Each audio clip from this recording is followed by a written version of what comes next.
So we have the idea how the complex work and maybe also to bring you mentally to some sort of ideal space we would like to occupy in the future. So just Mikrofon, ne? Jo. Jo. Já už jsem zapl to. You can see how professional I am for some time now. So we have the idea how the complex work and maybe also to bring you mentally to some sort of ideal space we would like to occupy in the future. So just Mikrofon, ne? Jo. Jo. Já už jsem zapl to. You can see how professional I am for some time now. So we have the idea how the complex work and maybe also to bring you mentally to some sort of ideal space we would like to occupy in the future. So just Mikrofon, ne? Jo. Jo. Já už jsem zapl to. You can see how professional I am for some time now. So we have the idea how the complex work and maybe also to bring you mentally to some sort of ideal space we would like to occupy in the future. So just Mikrofon, ne? Jo. Jo. Já už jsem zapl to. You can see how professional I am for some time now. So we have the idea how the complex work and maybe also to bring you mentally to some sort of ideal space we would like to occupy in the future. So just Mikrofon, ne? Jo. Jo. Já už jsem zapl to. You can see how professional I am for some time now. So we have the idea how the complex work and maybe also to bring you mentally to some sort of ideal space we would like to occupy in the future. So just Mikrofon, ne? Jo. Jo. Já už jsem zapl to. You can see how professional I am for some time now. So we have the idea how the complex work and maybe also to bring you mentally to some sort of ideal space we would like to occupy in the future. So just Mikrofon, ne? Jo. Jo. Já už jsem zapl to. You can see how professional I am for some time now.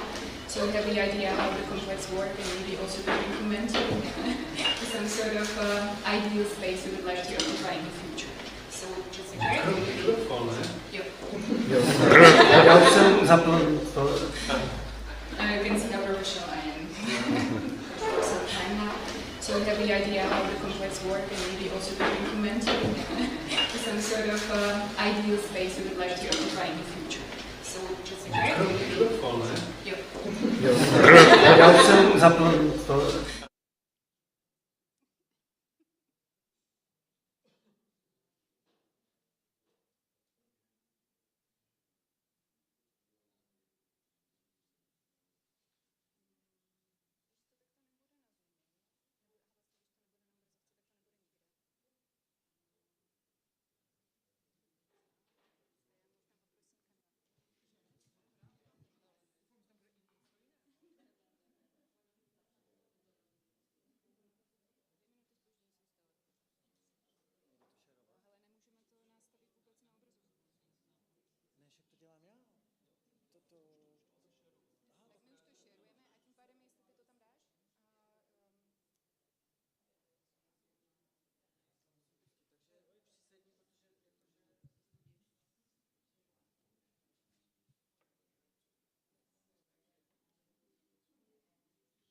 Okay, so with a slight delay, we can start now, hopefully.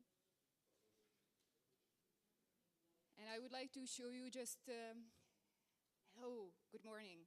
Finally, we are here. I would like to start with just a few remarks about the institution so you know where you are, although mostly mentally.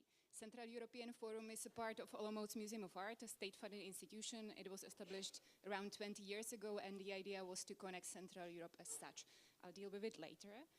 We've managed to build a collection. You can meet here Štěpánka Bilašová, who was the leader there of the institution, so it was mainly her responsibility. Here you can see Abakanovic, for example. We've built permanent exhibition, which you can see also upstairs, and probably you did before, which is only partially presenting the collection itself. We've published quite a lot of books covering modernistic art out of the second half of 20th century, and we've also prepared new projects which somehow overcome our prior interest into the totalitarian era, second half of 20th century, overcoming it to contemporary arts, but also modernistic art. So this is the context. This is Central Europe on a map from 1903, and now you can see how general and broad it is actually. And we are still dealing more with a geographic area than with the concept itself, the philosophy itself, and all of that. What you would like to do is build some sort of a network, and we are actually trying to do it all those years on many levels. Our last project covered new media arts in Central Europe, and it's sharing, it's protecting, and so on. So these nets work on different levels and different contexts. But let's say this is Central Europe at the beginning of 20th century. Kind of a joke, but I quite like it. This is another structure we are entering. You are now somewhere in the middle of this part of the building. I'm not sure if you can see it. The space next to the building is actually planned for a new project, the so-called Central European Forum, like the really physical space, new building which should be focused on permanent collections, but working with them, and so on. And for us, it's quite interesting, not only interesting, but also important.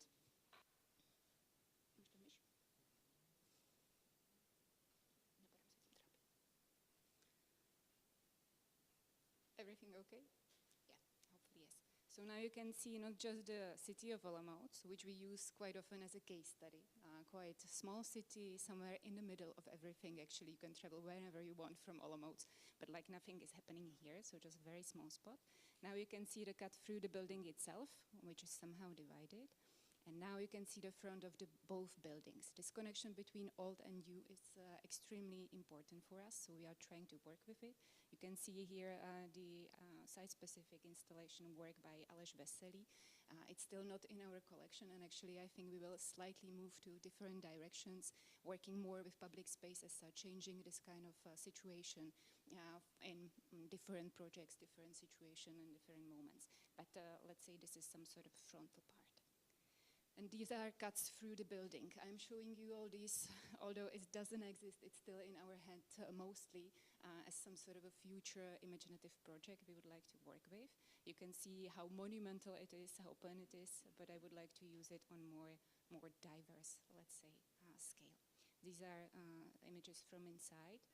And also from the context of public spaces, because the building should be open to public on a regular basis, with library, with archives, with spaces for projection, for site-specific installation also. What we have for now is online space. When it wasn't possible to build a building, we decided to enter online spaces. We produce quite a lot of video documents. We have online collections. We are preparing online exhibitions.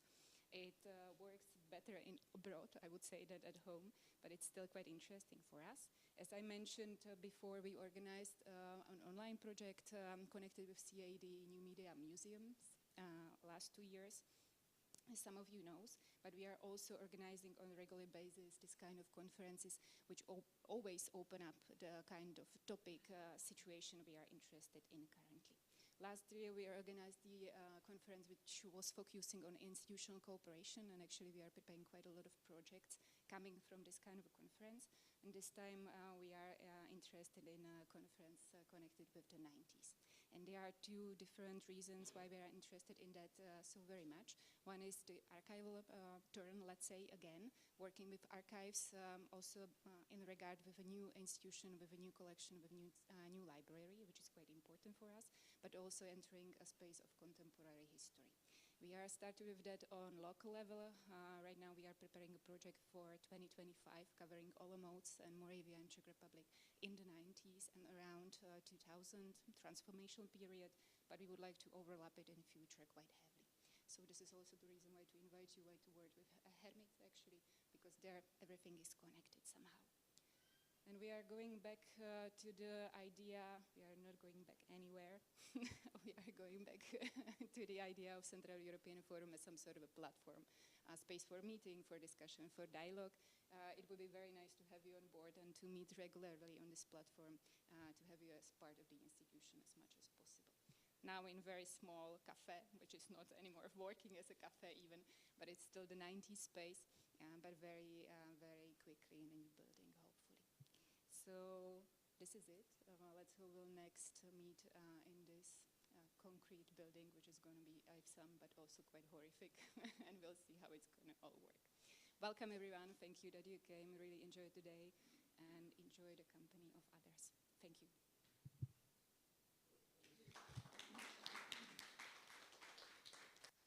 Okay, and now I'm giving platform to Jakub and Milos and thank them both for organizing this event, which is great. Thank you.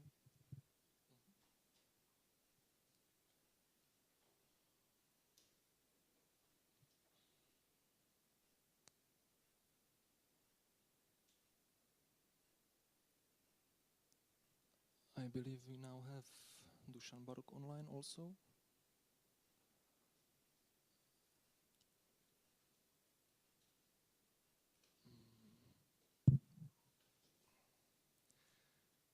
Okay, I won't have a presentation or some like more structured contribution, but I'd like to talk about the experience that we went through with Milos preparing the Hermit exhibition with main focus on archiving and the archiving role of institutions. The whole Hermit exhibition, together also with today's event, that's like this discursive conclusion of the long-term project initiated by Milos several years ago at Agosto Foundation, has actually started with an urgency to take care of an archive and to deposit an archive. Since its previous place of storage could no longer take care of it, which was Agosto Foundation, and that's how the story started. Milos approached me in the museum, and we talked about a possible or finding a possible depository space for the archive, acquiring the whole archive of Hermit. We of course agreed. And we accepted the archive and decided to, or like that was like one of Milos's conditions, to prepare exhibition, catalog, book about Hermit, and to go through the archive and revisit the archive again. That's what we did. But one of the main roles of ours was to actually deposit the archive itself. Since the whole exhibition that is currently taking place at the museum is built around and off an archive, we have been able to witness how helpful and efficient, or hopefully efficient, archives are for a reconstruction or maybe flashbacking of recent histories. And the term flashback was used intentionally as maybe a term which is better to use for dealing with these archives and maybe pulling different stories from the archives and displaying them. Of course, it will be wrong to think that this archiving role of institutions is anyhow new. We have many people who are connected to these archives, or they were invited to today's event, like Art Pool, C-Cube in Budapest, who are taking care of specific types of art material, art archives, but also a huge role is of artists themselves who are archiving their own materials, and then like the institutions taking care of these archives, like just to name a few, like Vašulka Kitchen in Brno, or Julius Scholar Society, or Contemporary Art Archive, Center for Art Analysis by Lia Perzhovsky. However, we see this this process of acquiring archives as a good parallel to acquiring artworks themselves, because this like documentation material, archiving material, is actually maybe better helping to build the context around the artworks themselves, and we believe it as a strong and important parallel to acquiring and displaying artworks. I'll talk now about my realization of the importance of archiving that came when I was working on my bachelor's thesis, where I focused on galleries that started in the 90s or shortly after 1989 in Silesian region, in Czech Silesia.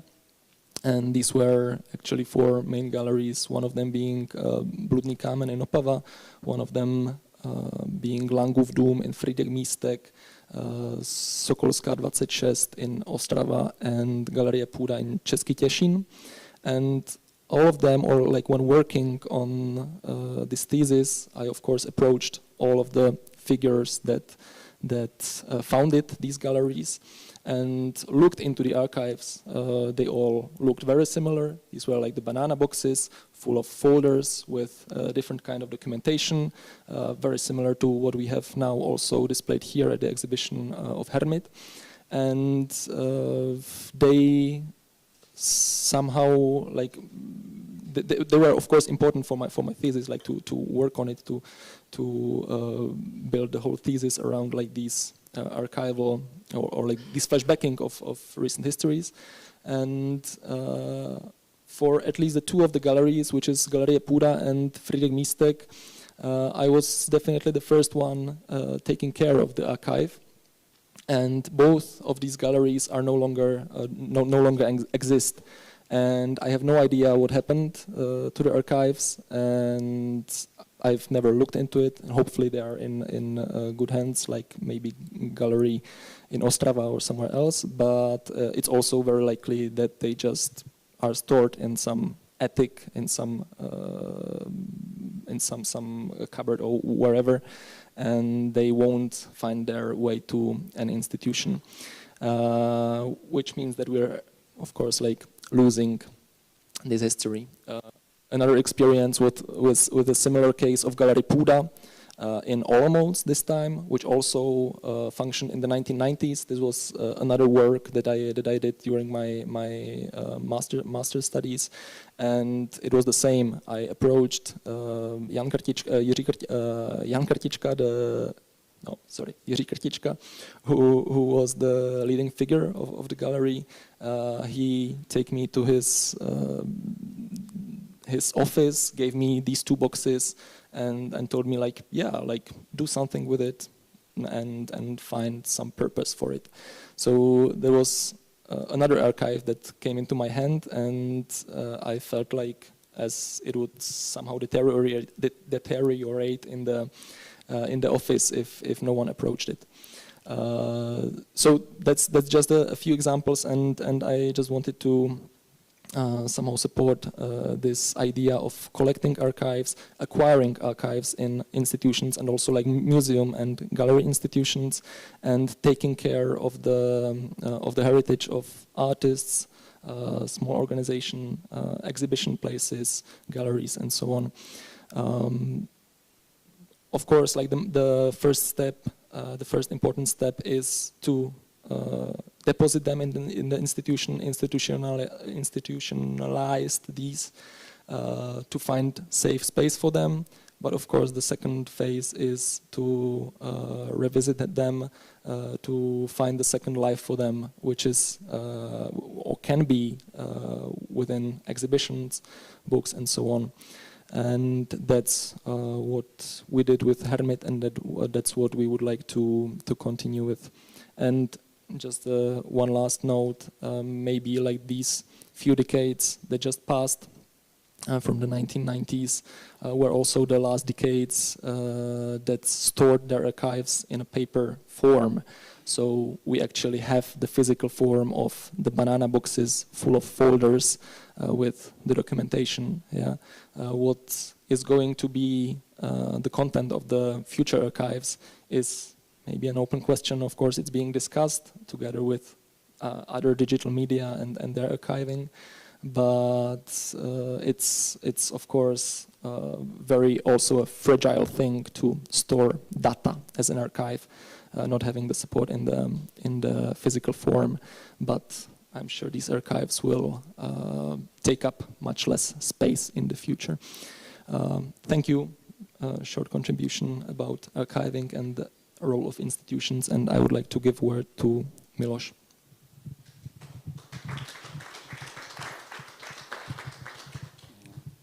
Ja, děkuju.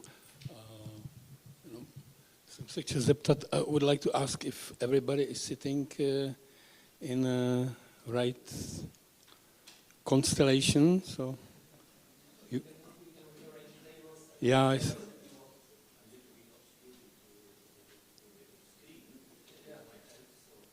yeah, yeah. I would propose that we are maybe moving out this table, a round table from here somewhere else, and people can sit more close. But it's just a suggestion. Yeah.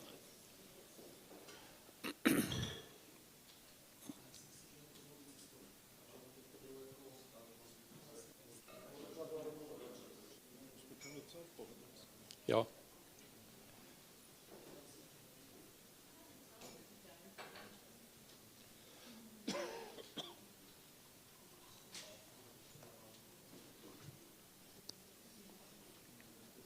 So Bara is sitting so detached. It's okay. It's good. Yeah. Okay. Barbara Klimová came, who is also on the list, but she has not prepared any presentation. She just participated in a discussion. And Michael Delia, who is supposed to say something, and he's also going to play together with Martin Alacham the evening. Okay, so I. So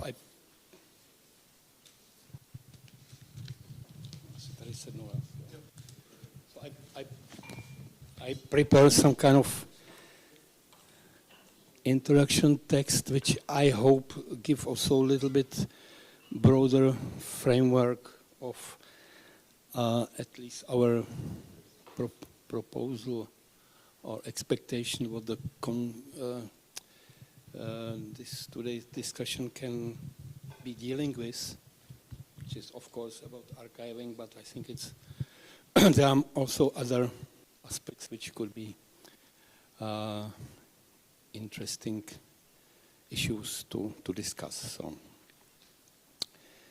So I will try not to read it, but I think I will read it anyway. The focus and the time span of this gathering reflect the archives of and the memories of more or less established, sometimes half-forgotten art initiatives, models, strategies, networks, and personal experiences. Here and today, it is related to a specific study case and the history of Hermit Foundation and Center for Metamedia Plassy. This exhibition can be considered as an example of a small archive of documents related to a particular cultural event which by chance survived. And during the time could easily, as many other marginal community or personal archives, end up on the junkyard. So there is only one English speaker, so you can excuse my English.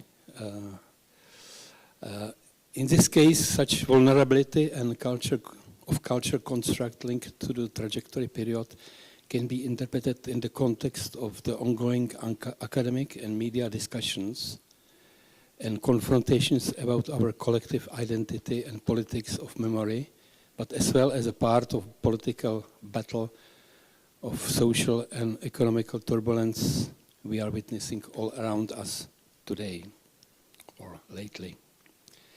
One of the panelists, Vít Havránek, in his abstract touched on the question whether the Hermit project, quoting, strived to become meta or beyond temporal, or if it was ahead of its time. I presume that Hermit was deeply rooted in the impermanence and ephemerality and was inspired by the concept of Hakim's Bay temporary autonomous zone. Thus it was a symptom or a child of its age, and the feeling of its mortality was always present from the beginning. Even I could dream about it, its bright future, its sustainability as an emerging international transdisciplinary center for an altered art. And I argue that hermit networks were interconnected with an asynchronous texture of similar ancient and postmodern concepts and ideas reaching beyond the limits of any individual strivings or achievements. Though it can be evaluated or criticized as a little team project, it is in fact that even after 25 years, it could be, even in the laboratory-like form, reanimated or resurrected in its liminal states between sleep and death. Because of the physical book and the almost finished exhibition, it could become, we hope, or I hope, part of some sub-culture annals and entered the small history files, even if it looks as a foolish thought today in the age of virtuality. We invite about 50 or 60 people from Czech and abroad to this gathering who we hoped or expected would have something to say about the bedrocks of our present situation in art and culture in Central Europe. Some of them responded to the call, and a fraction agreed to come and participate. Today we can discuss their personal experience and opinions by Gertrude Moser-Wagner, Martin Zett, Tomáš Ruller, Michal Morín, Michael Delia, Alexander Roberto Most, and David Miller. They belong to a line of about 400 people who actively participated or built or helped to build the Hermit events during the 90s. Each has, I hope, some personal experience to share with us. Of course, they are not representing a sample of people who were attending the symposia and festivals as performers or visitors. By the way, one of our goals was to help to erase borders between artist and non-artist, between performer and the viewer. Anna Olševská, Vít Havránek, Marina Gřinič, Jovita Pristovšek, Miklos Petrnak, and Dušan Barok can help us to draw larger contours of a particular situation both today and then in Hungary, Slovakia, Poland, or in Slovenia. Peter Bergman made a big effort to build emerging culture community and a center in one of the remote areas, Bohemia, operating more or less at the same time with Hermit. Ivan Mitchell can be considered as an excellent example of grassroots culture activist and small independent publisher who was able to adapt to the changing condition in the Czech art and culture from early 90s until now. But I think it would be short-minded to discuss the place and role of art in the post-socialistic societies in 1989-2000 without trying to reflect the present situation here in the middle of Europe in the year 2023. How has the Central European landscape and geopolitical setting in the course of the last 40 years changed? Did something remain the same as it was in times of the Iron Curtain, or are we entering times of a new curtains constructed of discommunication, disinformation and ignorance? When we compare the situation in Czech Republic, Slovakia, Hungary, Poland, or even Austria now and then, it looks like cosmopolitan liberals and civic initiatives who in the early 90s managed to exclude communist national conservatives and populists from the political field. After 2010, they took back the revenge and became even leaders in global anti-liberal turn and the avant-garde of the coming era. As Viktor Orbán famously stated in 2017, In 1989, we saw our future in Europe. Now we are the future of Europe. The recent rise of neo-nationalism and ultra-conservatism in Central Europe cannot be interpreted only as a product of an endogenous dynamic of the post-communist societies and as a conflict between the totalitarian past and the democratic and liberal now. It is rather part and parcel of a pan-European, maybe worldwide, anti-globalist movement and battle about our collective identity. When the market economy and liberal democracy were established in the Central Europe during the 90s, the unstable consensus between the cosmopolitan liberal and national conservative camp lost its resonator. But to reach the promised land and to replace a distant dystopia of the West with its reality, woke up frustrations and disillusionment among people. I think it is 10 minutes, reaching the 10 minutes limit. So what I wanted to say, I hope it was clear that from my point, the Hermit and the Center for Metamedia History is not only about archiving and kind of retrospective of a Celtic culture phenomenon of the history like 30 or 40 years ago, but I think it's also part of the broader image of the what is happening now in Czech Republic, in Slovakia, Hungary and Poland, and it is actually one of the culture wars about what actually is our contemporary situation, what we are going or where we are going to. I hope that it is not necessary to explain the particular events I'm referring to, but let's hope we can have some fruitful and interesting discussion without having having a common, or with having a common ground, which could be the importance of the culture in our world. So thank you very much for coming.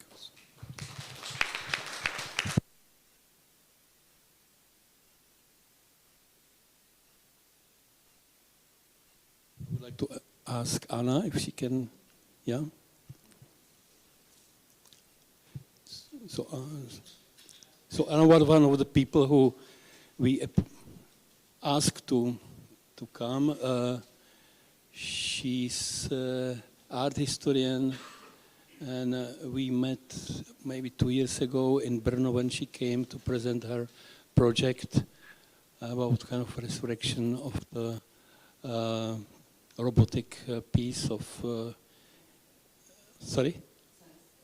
Yeah, Senster Ignatovic. Yeah. Thank you. Okay, hello everyone again. Glad to be here. What I bring as my main example is something that is quite opposite to what Milos has just talked about. It's a story of successful young artists in the 90s in Poland. So let me begin with a quote from a classic book on capitalism, which is by Mark Fisher, Capitalist Realism, Is There No Alternative, 2009. So let me remind a bit of it. There is a chapter in this book where Fisher posed the question, what if you held a protest and everyone come? Which is a dream of every activist, I suppose. And he says, and he writes a few lines which are quite exemplary to this situation.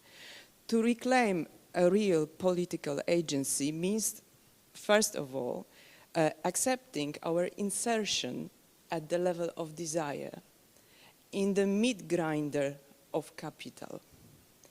And then he says, the most Gothic description of capital is also most accurate. Capital is an abstract parasite, an vampire and zombie maker, but the living flesh it converts into dead labor is ours. And the zombies it makes are us. And then he go on, continue. Capitalist realism, to put a definition forward, as I understand, as he understands, it cannot be confined to art or to the quasi-propagandistic way in which advertising functions. It is more like a persuasive atmosphere, conditioning not only the production of culture, but also the regulation of work and education, and acting as a kind of invisible barrier, excuse me, constraining thought and action. Needless to say, he continues, what counts as realist that seems impossible at any point of the social field, it's defined by a series of political determinations. So what he underlines is that it is a always historical configuration made by politics, what is possible and what is not, even though we are all the time in the same story, in the same system. Over 30 years, capitalist realism has successfully installed a business ontology in which it is simply obvious that everything in society, including healthcare and education, should be run as a business. So it was 2009, and as we know, the author committed suicide some years later, suffering of chronic depression, and also this part of like mental disorders proliferating in the neoliberal economy, and how these two registers interact with our living is crucial for this story. But let's go to our examples. So the question is, the question which has been posed by you while organizing this meeting is, have we learned anything during past 30 years? Has anything changed? So what I do mean by this claim I put in my proposal, pigs are pretty much the same, but the drugs were different, is the claim on difference between 90s and now. It is a question not only about how we understood drugs or addictive substances as literally as antidepressants and stimulants we are so much addicted to, and we have prescriptions on a daily basis from our therapists and our the healthcare organizations as well. It is not only about the increase of depression Fisher told about, I've mentioned. It is also about a broader kind of resources that we have and we are still addicted to, that we desire, and the resources that we trade also in the gray zones. So this is something that the drug is something that we trade in a gray zone, which is half legal or illegal, or it is restricted, or it is about to be restricted. Because the point I would like to make is that the 90s was a moment where in culture things were changing in the way that those things that were common are about to be restricted. We know the story. So the example, the main story I bring, it's how you find yourself in a gray zone where things are trafficked in the 90s. This is quite generic story. We all probably know by ourselves when you are a young undergrad in, for example, art history in the 90s, and you look for your first job, or now it would be the intern. You go to a gallery, which is like Jakub just said, which is one of the top galleries in your area, in your region. And your boss probably will tell you during the first day, go to the dungeons and go to look at the archives, or go to the warehouse, do something with this mess. And you go there, and to say it is a warehouse, it is much too polite, because usually it's an attic, there is no infrastructure, and it is not even heroic, like we don't have any infrastructure, it is somewhere between. Yeah? It is a banal space that you have lots of things just piled. So you get through these piles, and it is super fun, because you understand almost nothing, you're a young undergrad, and you look at these paintings, and you start to connect what you've learned during the lectures, that you have some names and some works that are together here and there, and you go on, and suddenly you come across a magazine, something that has been like dropped on the shelves there. A magazine that you realize after a while, once you just look at it, being a prescriber of punk anarchists magazines and art zines at the time, that it is a zine, yeah? It's like Mać Pariatka, obviously, but it looks totally different, like totally different. And you look at it, and after some years, you will be able to pronounce it, that it is the art of sellout in its purest version. And I was bought at the first sight. I don't have the originals, but I have some, they are unfortunately in Polish, but I have some copies which you have some excerpts from these magazines. Here you are, you can leaf through.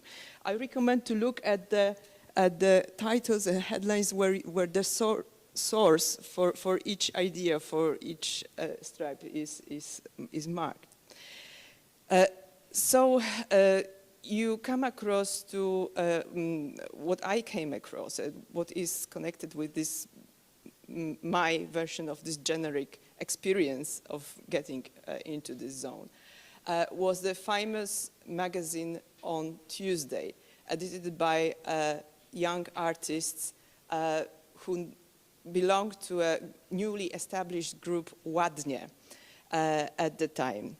And so it was an art of the sellout, as I say, and the dream was about to come true, because actually these guys, like Marcin Maciejowski, Rafał Bujnowski, Wilhelm Sasnal, they became super famous after like 2 years. Like selling all over the world. If you get to like Polish contemporary, Action Beats, etc. Can I have the first slide, please? Oh, 2007, these are these magazines, these copies, and you have Hammer price 1,030 euro, which is maybe not super high, but it is still something. And it outbid is like 100 something percent. Probably right now, even when they have edited a kind of anthology of these images and of these magazines, it's like super hard to get it anywhere, and you have to pay a lot for this outprint, etc., etc. So it went very well, with obviously some dark undertones, as usual. Like when you get to when I came back before this session, before I came here to the archives in Contemporary Art Museum in Krakow right now, I got this box for Sasnal and for Maciejowski, and there I find also some echoes of, let's say, controversy between the gallery owner at the time and the artist, and something like, you know, this is also this typical sad stories where you have some discussion about royalties and some discussion about the public image of the gallery. Not nice, but it fits to this program very, very well. So let's go back to Fischer and this search for alternative. Fischer writes also, like, in case of gangster rap Elroy, and we can say also in case of Maciejowski and Ładnie, and in many, many other cases, capitalist realism takes form of a kind of super identification, you know, with capital at its most pitilessly predatory version. But it does not have to be the case. This is what Fisher writes. Like, it does not have to be the case. It can be otherwise. If we now go back to this plan we have here and speak about 90s and an art scene, my proposition would be more, like I said, pessimistic. So my claim would be that the 90s with temporary autonomous zones, not only 90s, but even now, shadow libraries. By the way, I've downloaded Mark Fisher copy from Monoscope. Thank you, Monoscope, again. Commodification, illegal substances. They are all, we can know it, this is a typical, again, popular theory. They are all neoliberal inventions. I mean, they do not exist without the neoliberal system as a hegemonic system. They are on the peripheries, but there is a strict connection between these two models. Even if you oppose against this. And therefore, they are either opposite or over-identified with the neoliberal economy. So they are either zombies or vampires. Not nice. They are either zombies or vampires. But what has changed within these 20 plus years? Is there anything else? And one of the propositions that I take from people who are into economy and into social sciences, and it's even a Nobel Prize in 2009 for Elinor Ostrom, it's politics of commons. The politics of commons, which did not actually exist, or has been just it has been about to be pronounced at the time, not on the level of independent culture, but on the level of very serious political discourse. Politic of commons about which states that if we look for a sense of community, and here I refer to contemporary researcher who is into this politics of commons and social protest, who comes from Groningen University, Thies Liesner. I don't know if I pronounce his name well. Maybe you know his writing, yeah? Okay, so he says that if we are looking for sense of community right now, it's not maybe about we should look for norms and values. We should not look for community in terms of emotion, like personal identity, or national identity, which is even worse, and you've mentioned about it. But this might be about shared resources, quite reasonable. Like, okay, it's only about resources that anyone can use without them being anyone's property, just the resources. Let's not go into existential and social relations, just stay at the lowest. And within these resources, for this discourse on politics of commons, it climbs up onto the top of political and economy agenda with the experience of World Wide Web in the 90s, obviously. Like internet was one of the spheres that have been produced by neoliberal economy, produced by the system, and at the time it became something that everyone would like to administrate.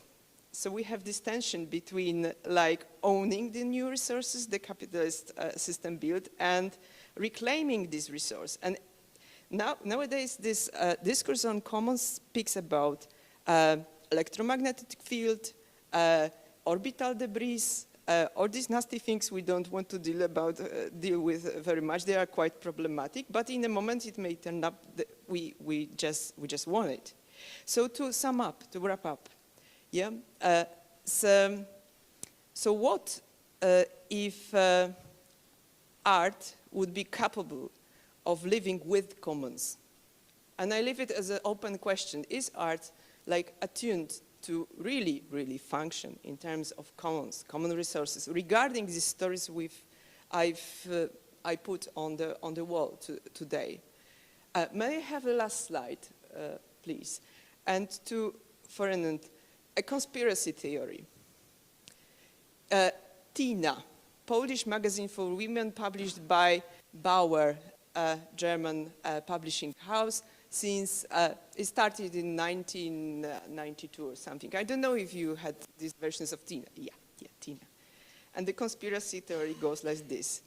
Is it by coincidence that Marcin Maciejowski took lots of pictures from Tina magazine, and at the time, Tina stands for famous acronym coined by Margaret Thatcher, there is no alternative.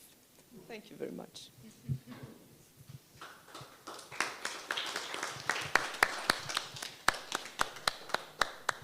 Who's next?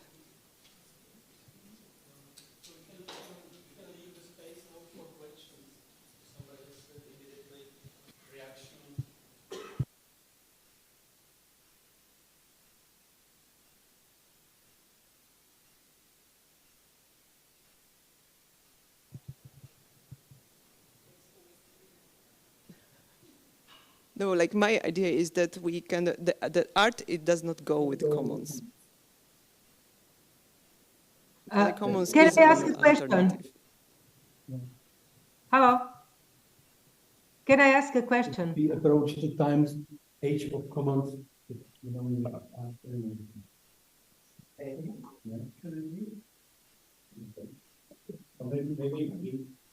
we sedimate in the brains, and I don't know other question. I would ask Vitek to present his 10 minutes.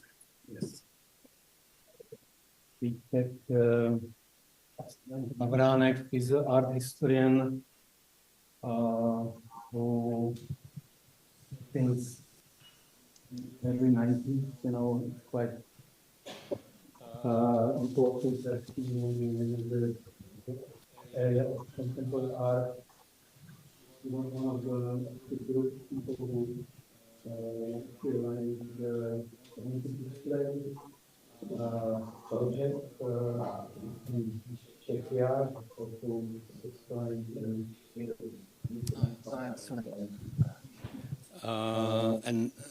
okay, so I will not repeat it, but he is now the vice rector for the international relationships in the Academy of Fine Art in Prague. But it is just an important information. Thank you, Miloš. So maybe I will start with a direct connection to my previous colleagues. Actually, when I saw the title of this symposium, it reminded me another event that happened in 2010. Our colleague will screen us the webpage of this project, and the project was titled "No Soul for Sale," and by coincidence, as Transit Initiative, we were invited to this event, and it says that this festival was organized by Tate Modern in London, big gallery, and they invited 70 world most innovative independent art spaces. It was quite exciting invitation, and but then, you know, it's really interesting, this title, to keep it in mind while thinking about what Jakub said about this second life of the archive. Because actually we were happy, we took invitation, and then we of course asked, can you provide us some transport money, accommodation, help with something? And they said, nothing, zero. You get nothing as budget, but you can use Tate Modern for 4 days for free, and there will be millions of visitors, it's great for you, etc. So actually, we understood the invitation very skeptically. Yeah. So we just took some boxes, some 2 suitcases, small presentation. We went there, and what was the most exciting for us was that actually we made in Turbine Hall. We played Stanofilco sound pieces at the time. It was quite monumental. We took it just in the actually at the CD, and we played it for 10 minutes, really loud.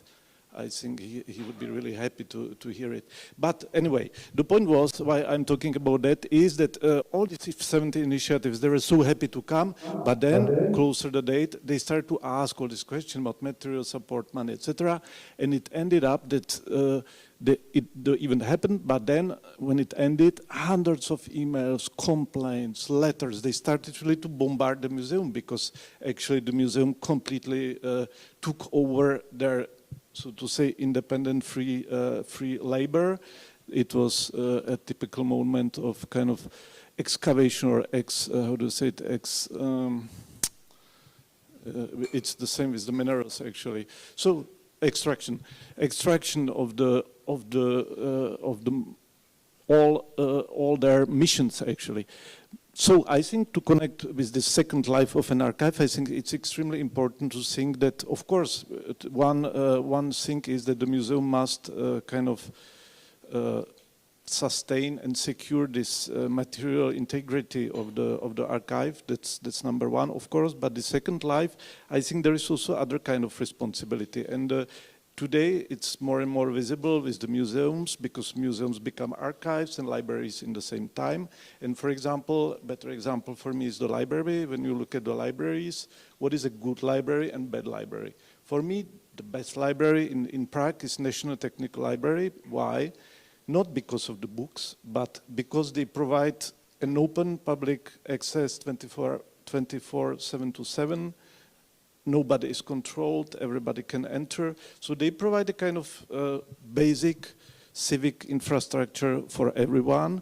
And of course, secondly, they provide books and possibilities to study for the students and all this, what goes with the mission of the library. But then museum, I think, should also think about, while acquiring archive, to adapt or to kind of think about their own functioning in relation with the initiatives or with the programs, with the missions of the archive, of the initiatives that they are kind of acquiring, right? So, and it should actually reflect the body of the institution itself, not only the program to display the works, but also I think to think about the kind of institutional infrastructure of the museum, of the gallery, that should kind of at least try or kind of moderately react, change their own functioning according to the missions of these archives that they are acquiring or that they are showing to the public. So that's a side remark. I will really cut it short because now I think time goes on, but we have a little bit more time because yeah. one presentation is So I will not eat time to anyone. Yeah? Okay, so why I came here, I think mainly I was interested to hear you, what will you say, because I'm curious, actually not so much about Hermit itself, because this is something that one can find in the archive, but I'm in particular interested how the experience of people that went through Hermit changed, developed, and was reflected in the 30 years after that. So to say how this values that Hermit displayed and performed, what became with them? How you who were there were changing the view on Hermit? What made change you the view? And what were the values you kept, and what were the values that you re-evaluated in a way? I will start with one memory, which is a memory of my visit at Hermit, and it's actually a kind of series of images that somehow reflect well the images in the book, black and white, spaces, several large installations in the monastery rooms. And my memory from this visit actually somehow stays with these rooms, with these installations, but also somehow this is something that was quite crystallic, not moving, but what was like kind of living element of this were people, of course. And it was also a certain kind of people, how they were what they were wearing. I remember that there was a kind of style of clothes, a lot of khaki things, brown, combined with black maybe, not really very bright colors. Also how people speak, they were not really, they were quiet, they were not really exuberant, showing themselves. They were moving slowly, shuffling their feet on a little bit, you know. It's not a caricature, you know, it's something that me as 20 and something year student saw and remember somehow, you know. And it created this atmosphere, you know, that there was these big rooms and these kind of almost monkish people that all kind of were devoted to something, right? And I would go a little bit further, and what interests me in this, or kind of strike me now, when I remember or when I recall this memory of this installation and compare it also with the images, that actually the artworks were quite homogeneous. There was a certain look, I would say, and I would call this look as a look of reuse. Reuse is a term from architecture today. When you have a building, then you think kind of sustainable way how to reuse a building. But at the time, it was not really a term that was used. But for me here, there was certain aesthetics of reuse, or a look of art of reuse. And this is not completely new in art, of course. We know that from Duchamp on, this kind of reuse, ready-made, dust and various kind of things that show actually the time. It's something natural in art since Duchamp. But here, what is exception? I think two things are exception on this reuse look. First thing is that, and it's a bit science fiction, of course, that these reused things make one thinking about time machine. That actually this object entered the time machine, went to the past, went to the future, and ended up there in the space. And this reuse look actually comes from this kind of physical contact with the time jumps. That's just, yeah, speculation, right? But then, second thing, which makes it exceptional comparing to other reused, ready-made objects that we know from the galleries and from the museums, is the size of the rooms. When you think, you know, even about Duchamp, how he installed his objects, all this kind of arte povera later on, it's always, in the museums and galleries, naturally, all these objects, they have pretty small room around them. While in Hermit, at least in this, from this memory coming, the spaces were extravagant, at least from my memory. They were really huge, big, monumental actually. And this is this contrast in between reused objects and actually the generosity of the space that reminded me in the memory is something that reminds actually, or is like American minimalists or other would have in disponibility.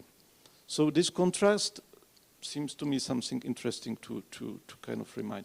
Second memory is related with another, with current event, and there is a quite amazing initiative organized by a group of artists and curators that is called Institute of Anxiety, and they organize a festival in the forest that is called The Forest. I don't know if you heard about that, but actually it's a combination of it's a symposium. There is a lot of lectures. There is a lot of experts that are invited, and the topics range from everything that is popular today in contemporary art field, but all is kind of driven by sustainability and respect to the nature, because this is happening in the forest, quite far from villages and from the cities. And there is kind of hippie also mood that people sleep there. They actually sleep outside and they have fun in the evening, but during the day they really concentrate on content debate and question. So this is some where I want, when I went there, I was thinking about what could be kind of comparable experience I had in the past actually, or something like a role model or example for this forest festival. And for me it was Hermit in a way, that why?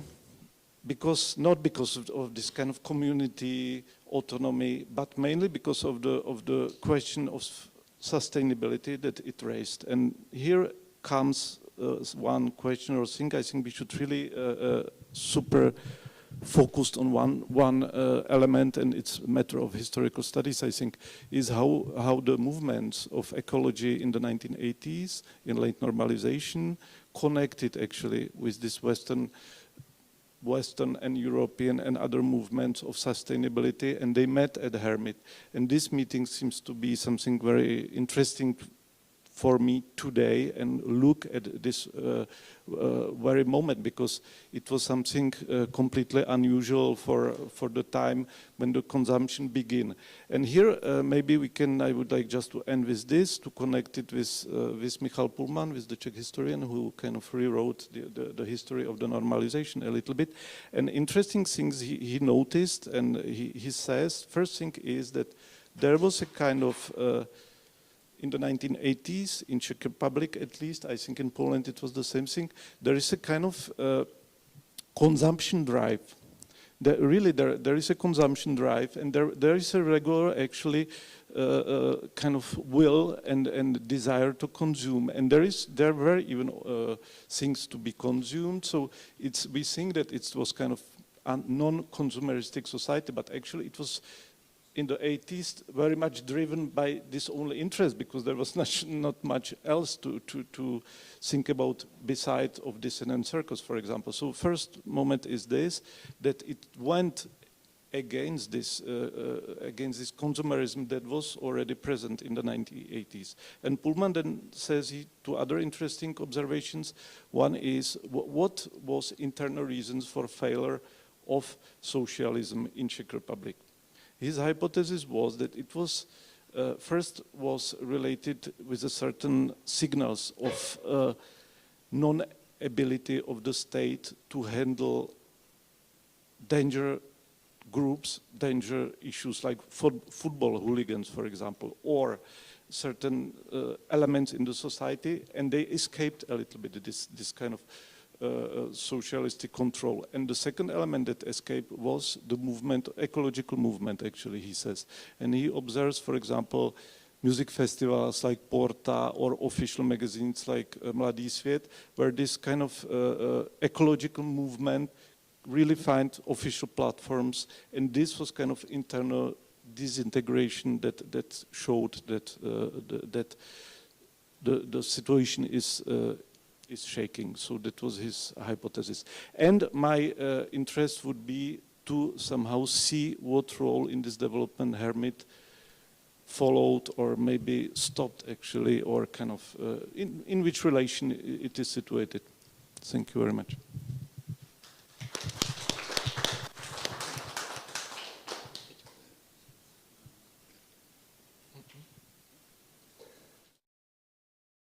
Very much. Good.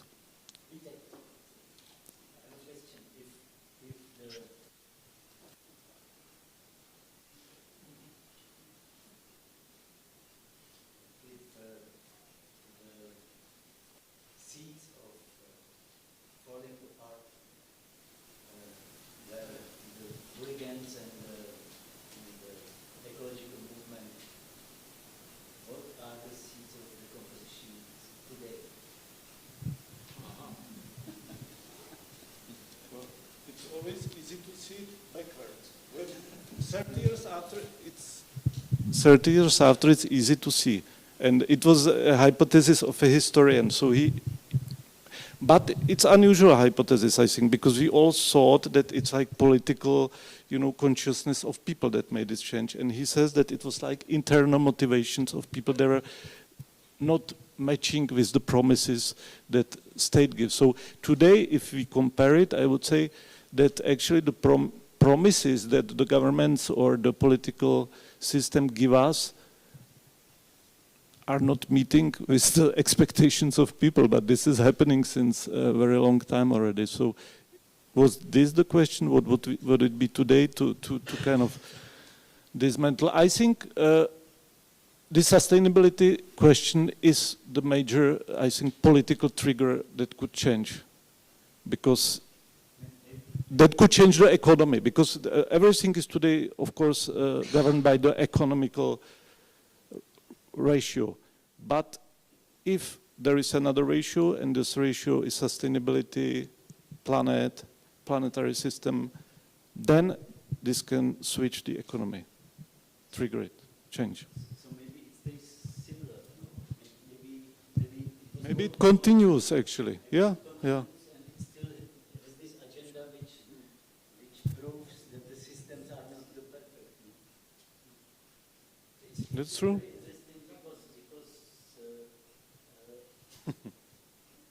the ecological, let's say, agendas in the normalization, they were very efficient in certain way that they, even the formulation about the protection of the nature got into the constitution the way which is much stronger than the formulation today. So they succeeded to get this seat into the constitution.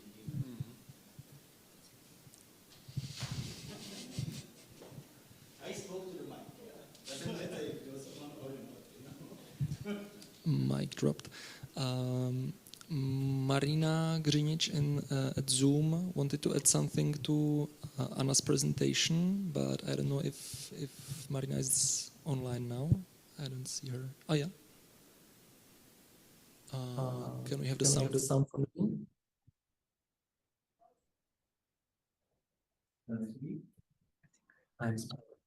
Okay. Hi. I was. Yeah, but Hi. Okay. I hope you hear me. Yes. yes, we hear you. Sorry.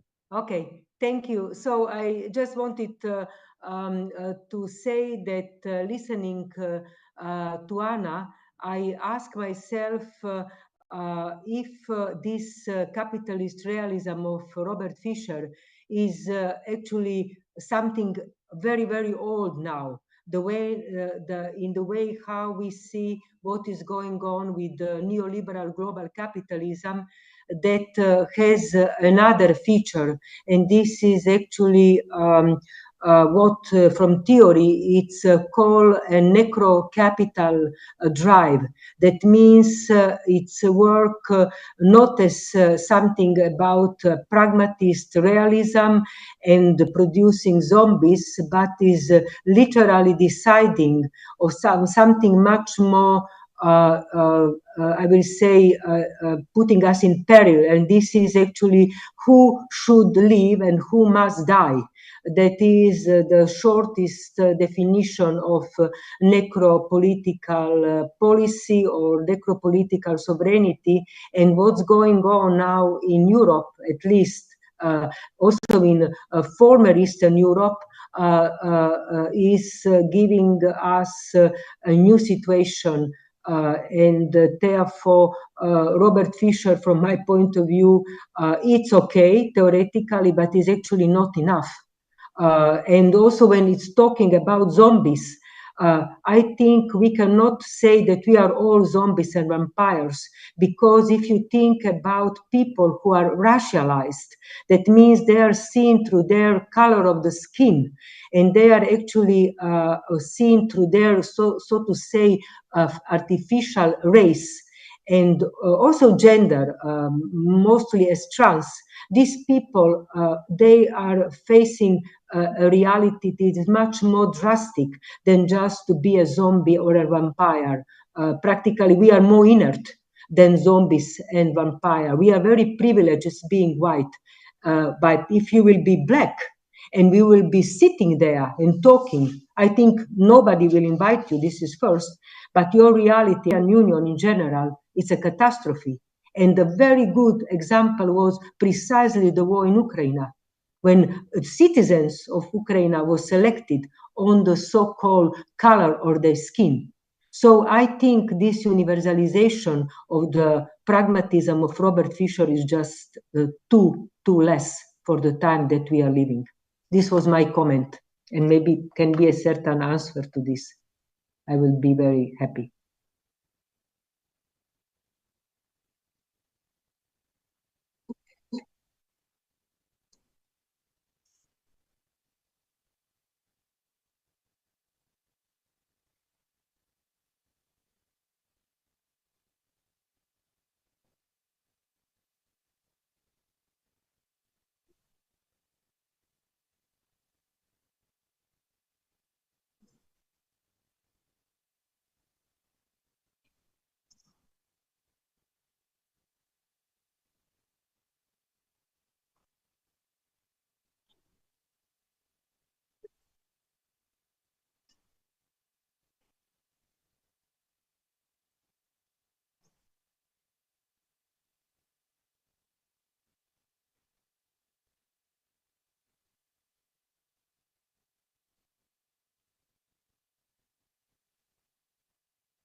Thank you.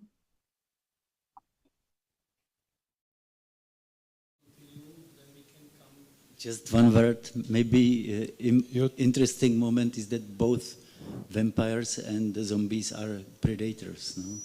Are the zombies predators? Yeah. Okay, okay. I thought of them as But like yeah, feeding on a dead matter. They are like ecological, the lowest of the ecological low. kind of predators. Yeah, so I think we should continue, right? I just have one remark to Vitek. Memories about the visiting hermit, very short. So there is one quite successful established Czech artist, David Černý, who never really participated in hermit, but once he came, I think Sunday evening, with his friend on the big motorbike, were black, and he was walking around, and then he came to me and said, there is nothing here. There is just nothing. And we can continue with Dusan Barok, who is joining us from Oslo. Dusan has a text in the catalog, in Hermit catalog, about like short essay about the 90s independent or artist-run initiative And he was also mentioned here. Yeah, he's actually initiator of the Monoscope digital library. And what he will talk about today, we will just hear from him. So greetings. He couldn't come, but he can join us remotely. Hello, hello. Can you hear my voice? Okay, slyšíme. So yes, I'm unfortunately just an image today. I will try to keep it short. I myself was not much involved with visual art in the 90s. I mostly experienced it secondhand, not as a primary witness, but nevertheless, it very much interests me as this era kind of predates to 2000s when I got more involved in the scene in Bratislava and afterwards also elsewhere. So I would like to use this invitation for, well, I didn't prepare a talk, but I used this as an opportunity to finalize, or actually not finalize, it's far from final, or at least finally assemble a new section on Monoscope website dedicated to visual art of the 90s. So as such, is really huge, broad topic, of course. So in order to make it, I mean, the original impetus was or has been a research project I have been involved with together with Ivana Rumanova and many others over the past few years, which is called We Have Never Been Closer. And maybe I will very briefly introduce it first, and then I will move on to this new section. So let me see if I can share my screen.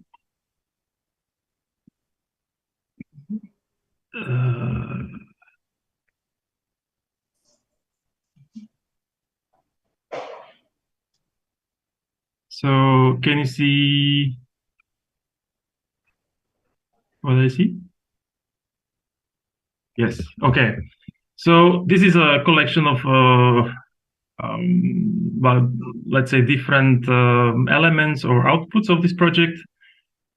Basically, we were looking at, we have been mostly interested in different artist or artist-run organizations in Czechia, Slovakia, Hungary so far, mostly these. And particularly Hermit in Plasy, but also Studio Erte in a smaller town called Nové Zámky near Hungarian border, but on Slovak side.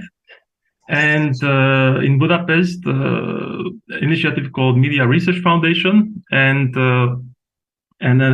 also Emilio in Bratislava around so-called SNEH, or Society for Non-Conventional Music, and Transmusik Comp. So these were our, these have been our main kind of, our focus was on these initiatives, which themselves are also relatively hard to pin down into, I mean, they're not really collectives, they're not really art groups. I mean, maybe we can talk about them as some kind of networks. But I think what they have in common is that they all have legal bodies. So they were established as at one point as NGOs, which was also especially in, well, at least in Czechoslovak context, something very new to artists. That suddenly there was a possibility to create create a legal body together, and with this also came, of course, like many questions about the roles and like the functions and hierarchies and the funding and all this administrative bureaucratic infrastructure that makes things possible. So we were looking at these different contexts or different milieus.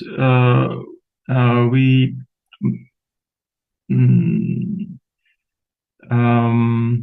kind of structured the research around, we ended up structuring the research around 3 themes. So one is around art labor or art work, and where there is quite a tension between what was considered or what has been considered reciprocal or reciprocity in terms of relations between artists and organizers, where things are expected to be basically done for free, without fees. Like I come to your festival and you will come to mine, and this is how things worked or has been working for, like at least in this context. And then the other side of the coin, of course, this self-exploitation and situation where basically the big question is how to pay the bills. So this was the one thing. The other one is performativity, which maybe not surprisingly, but it really emerged as a central mode of artistic production, but also of some kind of coexistence in these situations, in these events, in kind of art and life overlaps. So this is something that really recurs across all these initiatives, and it also is implied in this multiplying identities of artists being organizers, being historians, becoming writers, becoming curators, becoming collectors, and so on, and navigating in these roles as kind of performing own kind of artistic or identity in this field.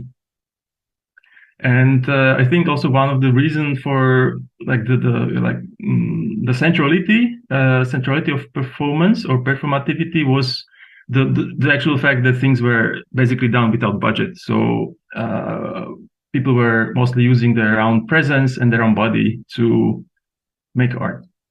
And the third theme or term or subject was, of course, the more social context in, let's say, Central Europe or Visegrad countries, or however we call this region, in terms of transition to democracy, which somehow established this tunnel vision towards racing towards freedom and prosperity, but at the same time forgetting about basic human rights, especially of different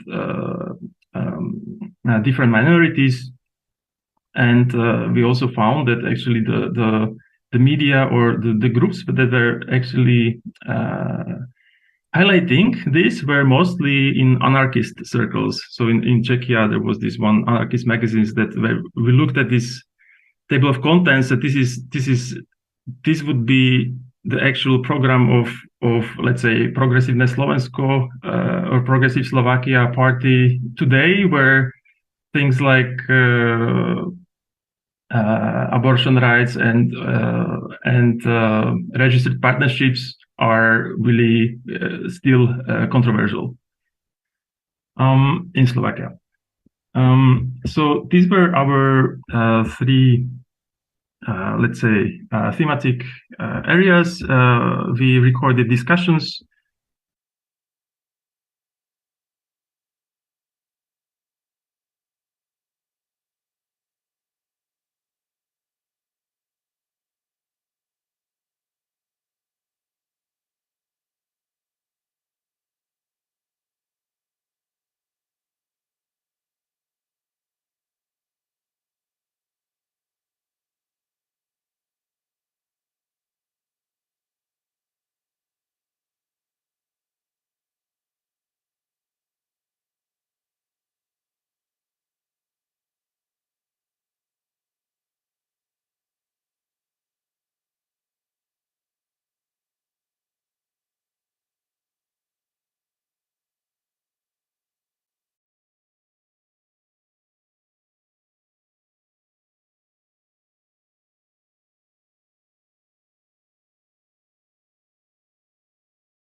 Recording in shall progress. We use and what it leads to.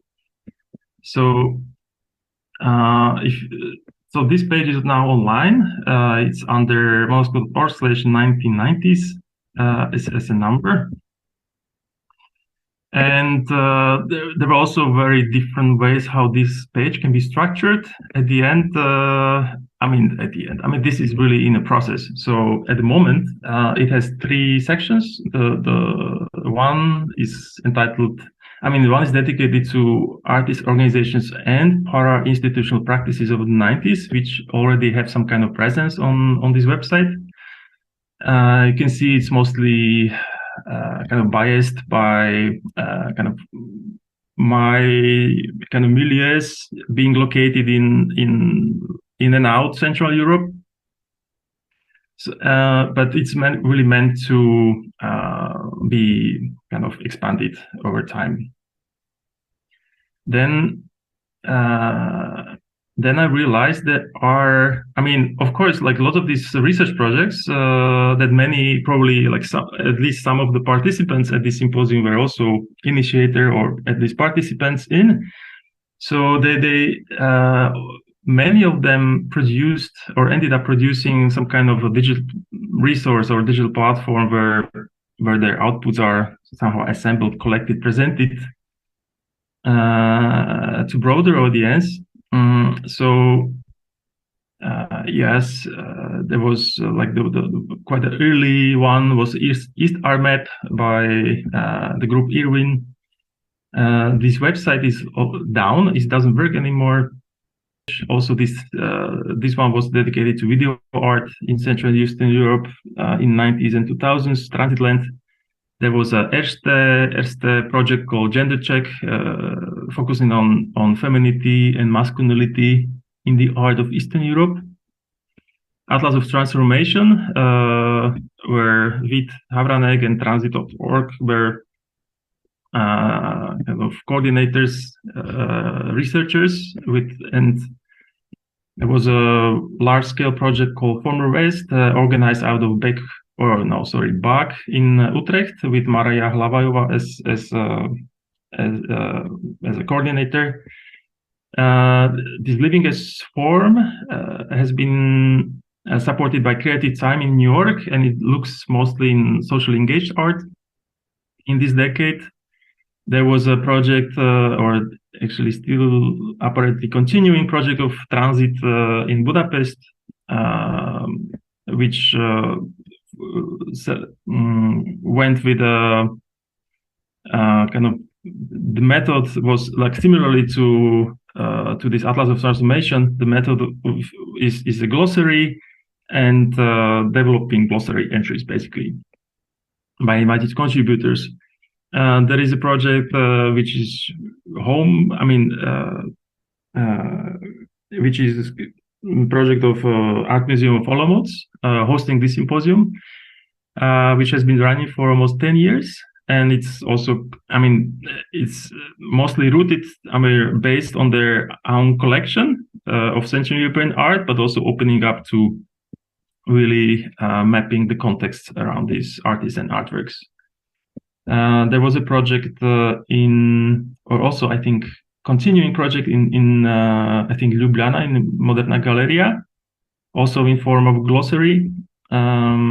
There is one in Warsaw by Arton Foundation, looking at maybe not so prominent artists or not so visible artists from Central and Eastern Europe.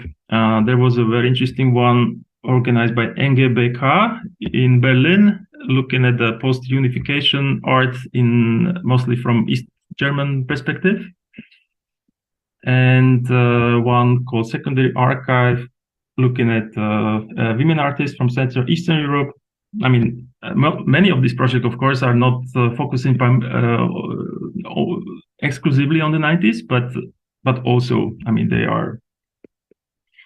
they are great kind of resources for this period. And then one very recent one from Marina Grzinic, who may tell us maybe more when we come to her.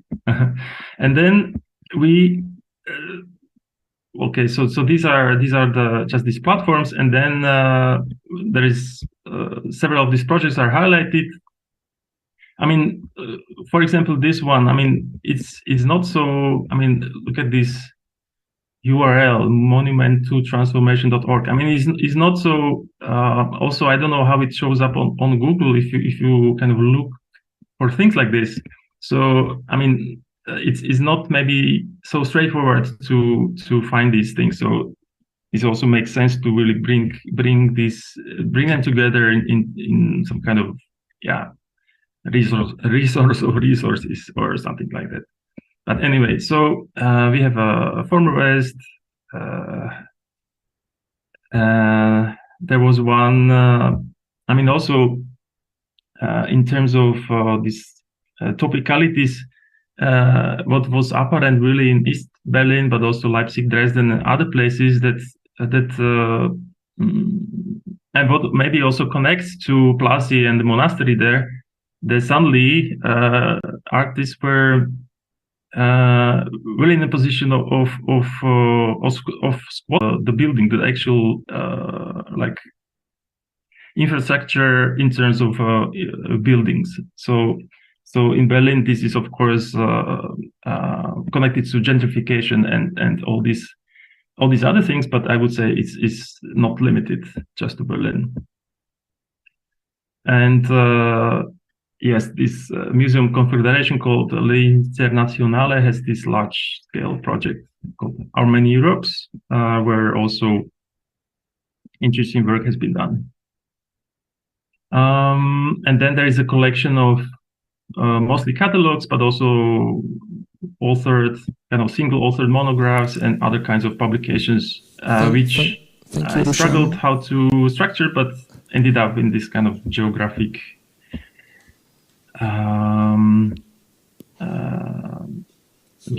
structuring, which is also problematic, of course. I mean, many of these projects are transversal, like this monument transformation was not only about Eastern Europe, Central Eastern Europe, but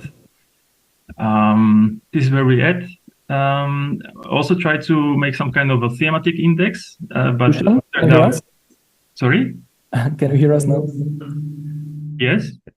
Thank you. We have to continue.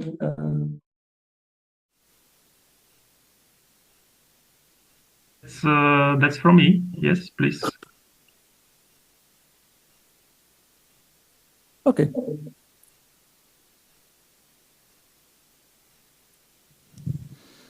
And I can see that we have Miklos Peternak waiting in the waiting room. So Marina, if it's okay, we'll now give space to Miklos, which was according to the schedule, and then we will have the contribution of Marina and Jovita.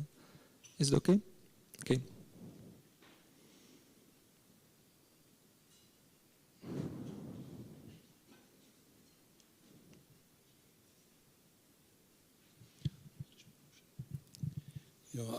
I don't know if it's necessary to introduce Miklos Peternak. He's Hungarian curator and artist and a theoretician. He always managed to be part of the European network, especially in the field of electronic art, not only to the west but also to the east. So we have been collaborating also in the framework of Hermit in year 99, where he created the CD-ROM with Miloš Shane in collaboration with C3, which is now you can watch it in the exhibition. So Miklos, welcome. You have the word. You can hear us?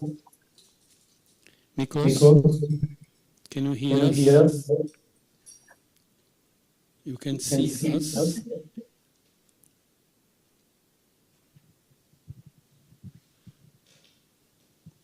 Oh.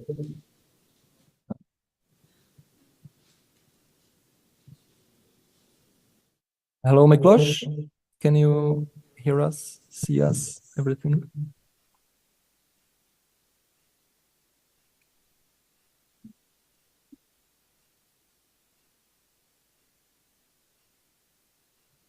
Miklos, Turn his connection your microphone.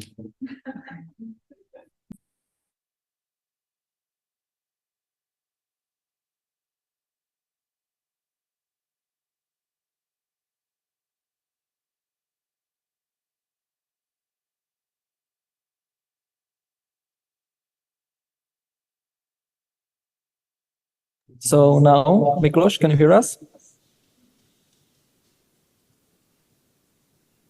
We can't hear you, but your mic is off now.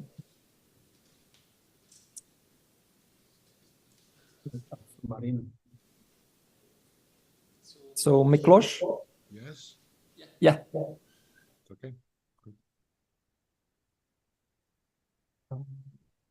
You can speak? Yes, yes, yes.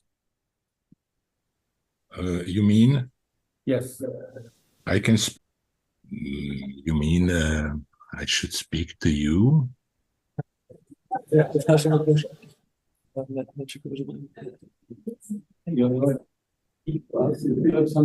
say? Can we very short. We are still discussing the situation in 19th and now.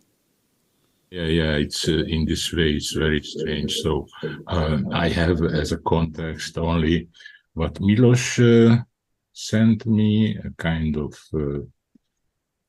nice summarizing of his thought, but I am out of context as I was not able to follow what's going on there. And especially, I was not in Linz this year, the Ars Electronica, so I do not know who owns the truth. However, I do not interest in that question, who owns the truth. Maybe one remark for you, as Milos' text, it was mentioned that there is a new approach in Europe, and he quotes our prime minister here. I was surprised. I do not want to say the name, but I was trying to think about the situation, what is life looks under certain dictatorship, of which I had experiences, and all those who are in my age probably had the same. And to tell the truth, I did not thought that these experiences before 90 came back. Around 90, I thought that the normality in a way arrived. But no, I think that this is the normal state of life, and what we experienced during the early 90s till around 2003, 4, 5, it was an exceptional period, and we have to think on that in this way and feel ourselves very lucky that we had this experience. And normality now arrived again, and somehow, however, it's unpleasant. People, if they have memories, can remember those early years, and this remembrance can help to navigate in this new and old era. For example, I realized that all those things which are important for me, naming culture, art, education, university, such is not in focus. But however, it can stay still in my focus. So I read books which I like or which I just read because of some obligations. And it's very interesting. And at certain occasions, like now, I have the possibility to meet friends and people or old and new, which is also a unique and nice opportunity. Unfortunately, I wasn't able to join you in Rome, so I really intended. But anyway, if I unfortunately cannot see you, you were able to see me for a couple of minutes, and it is also something. So have a good day. Bye. Thank you very much for your contribution. Thank you. You cannot see us, okay, but we could see you. So Marina? Marina? Marina, are you there? Can you, Marina?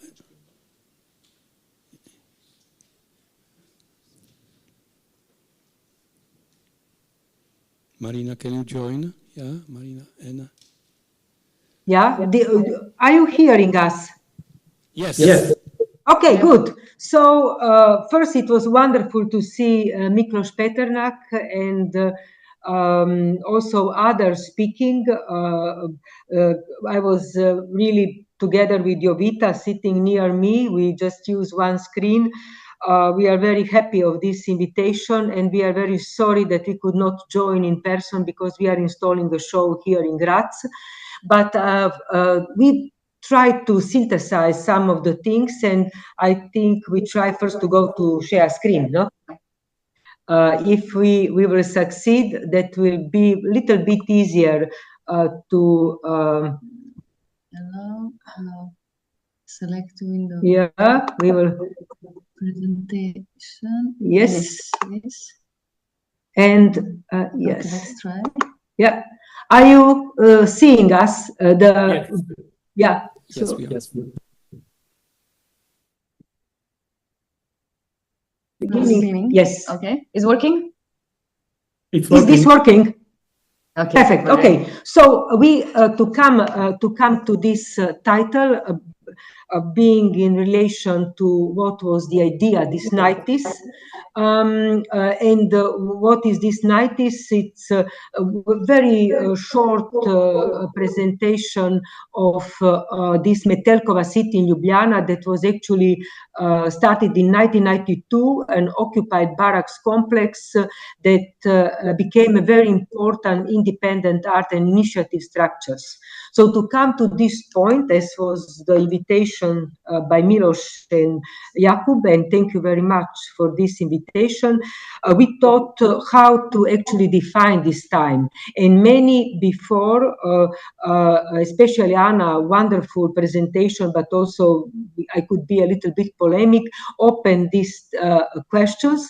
So we thought that maybe in ex-Yugoslavia, that today it's seen as something very specific, that even more is seen like a fake of socialism. We could think for us now of time that in space in three different ways.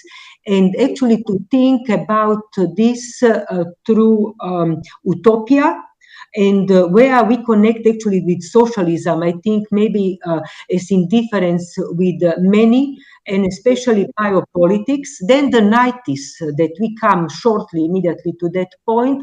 Actually, it's in ex-Yugoslavia, and of course in Slovenia, that is at that point having an independence from 1991 and then 1992, and Metelkova is connected, is seen as a heterotopia space of post-socialism.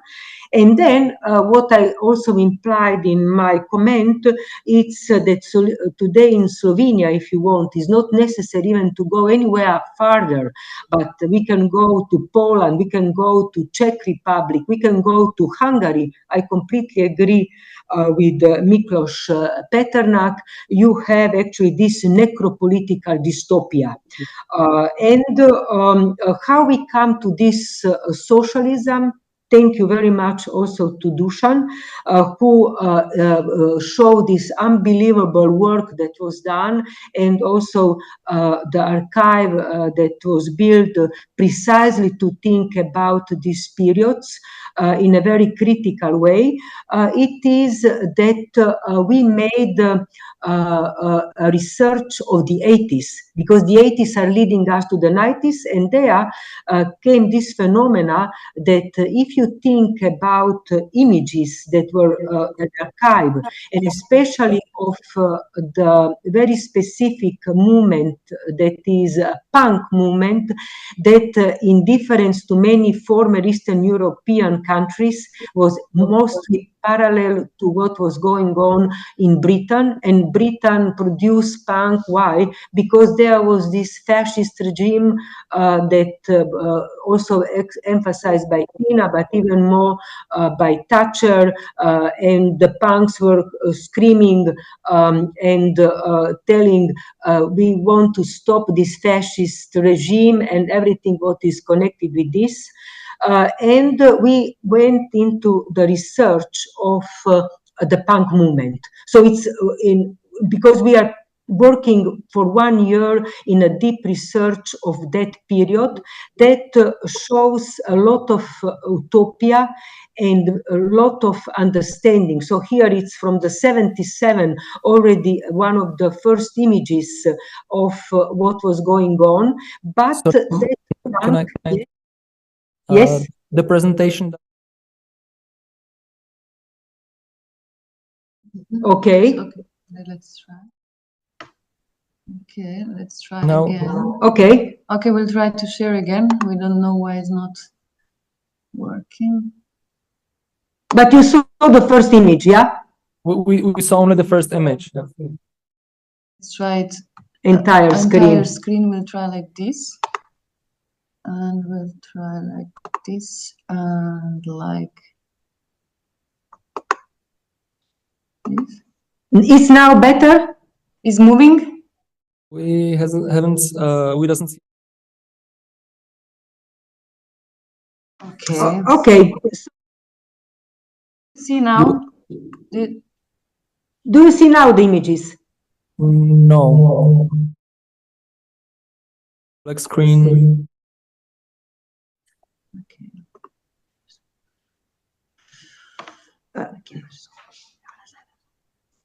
Okay, so how we do it?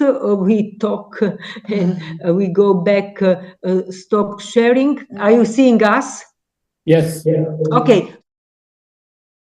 The talk, because the time is passing, and maybe what I want to say, it's even it's interesting. Maybe the images from the punk movement, you can come to the show that will be the 4th of December in here in Ljubljana. Now we are in Graz, and I want to really make this connection of time. So the what was possible to see and making the special. In order to make the show, we had to go into a big digging of images from the punk time, and we had to actually construct a special kind of archive. But what this archive showed to us was an unbelievable rebellion and power, but also what it's amazing, though it's a critique of the Slovenian society and critique of ex-Yugoslavia. Why? Because we had also workers' protests going on parallel or a little before already by workers in ex-Yugoslavia.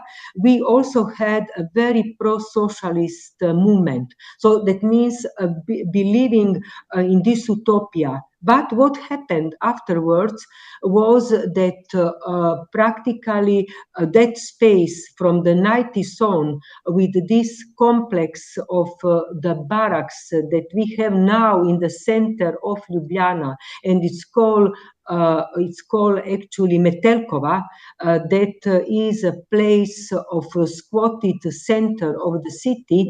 We came to a situation that what also Miloš were implying in his text sent to all of us of some temporary zones, but making an analysis, we came to actually develop even as sharing and doing the erased people, 30,000 of those who just was expelled from the society, migrants, workers from former republics of ex-Yugoslavia. That was not the case, for example, in Slovakia and Czech Republic, where for 30 years and even more, these people practically were really alive but dead. So death in another way, maybe like a social death, was really part of our constitution. And maybe I give now the word to Jovita to talk a little bit about what this heterotopia was doing in the 90s, and then I will come to this dystopia as maybe a way to think the time and space. Yeah. Already in the 80s, there were spaces that could be called heterotopia, like Disco Fabe already, and Sputz Gallery as well. But in the 90s, especially this idea of heterotopic space, which was usually, especially Disco Fabe, was like an underground heterotopic space. And in the 90s, we see these heterotopias coming out. And Foucault, in his 1967 lecture on other spaces, talked about these two forms of other spaces, of exterior spaces, which are in relation to the power. And one of them was heterotopia. And he talked about this space that it can represent a space which is capable of juxtaposing several different spaces in a single real space.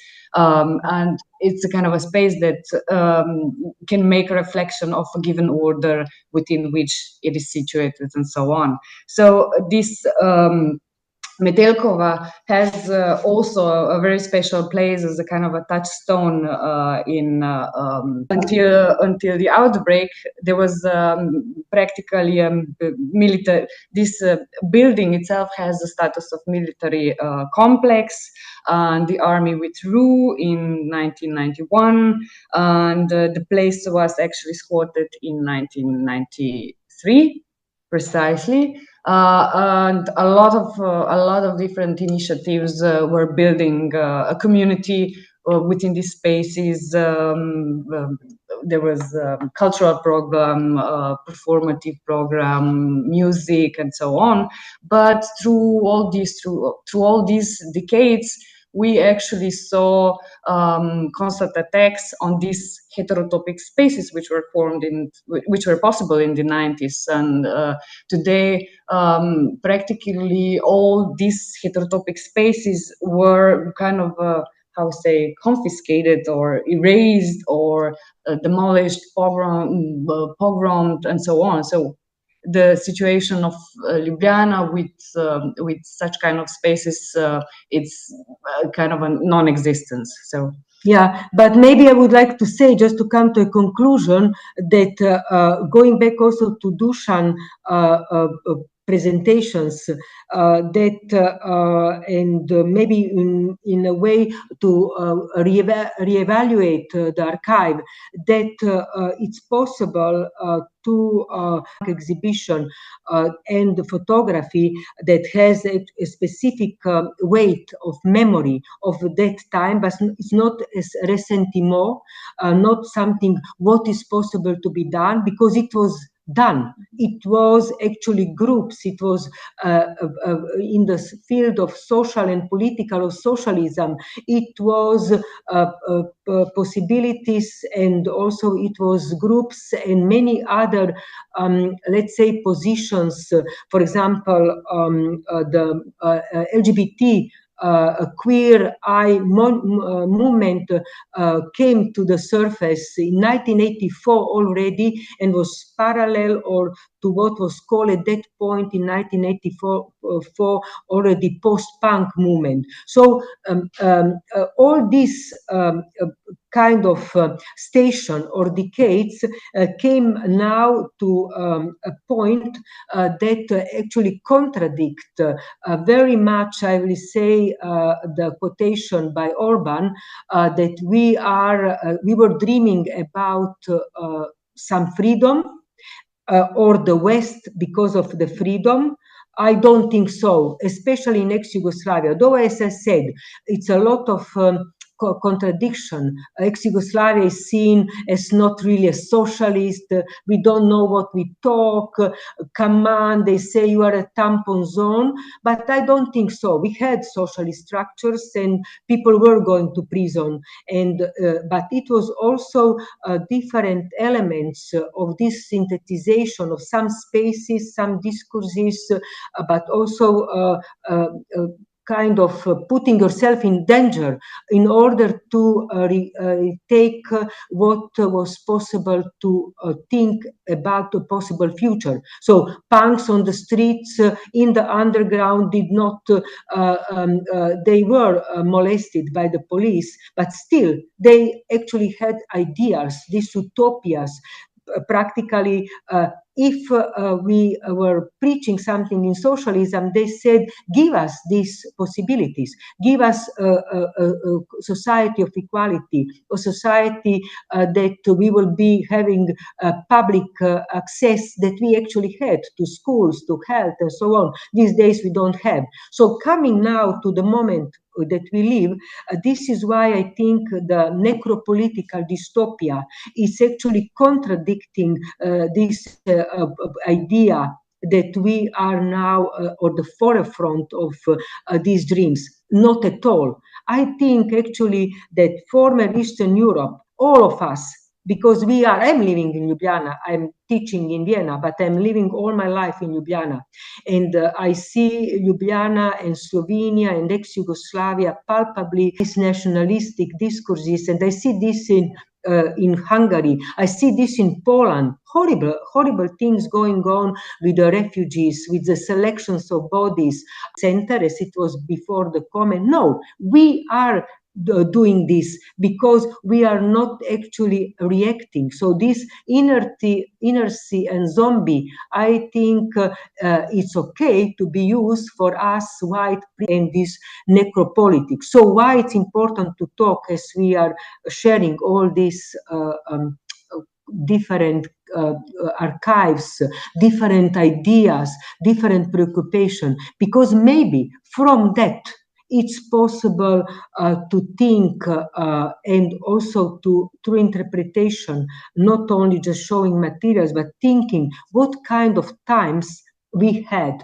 what kind of time we live now. And I just give one final thought on this. In the time of pandemic, like maybe in other countries, but in Slovenia, we were under Janez Janša. It was such a demolition of any rights, such a seclusion, a segregation. Of course, Slovenia living in state of exception. It was unbelievable that we were known eating a sandwich somewhere in the city alone.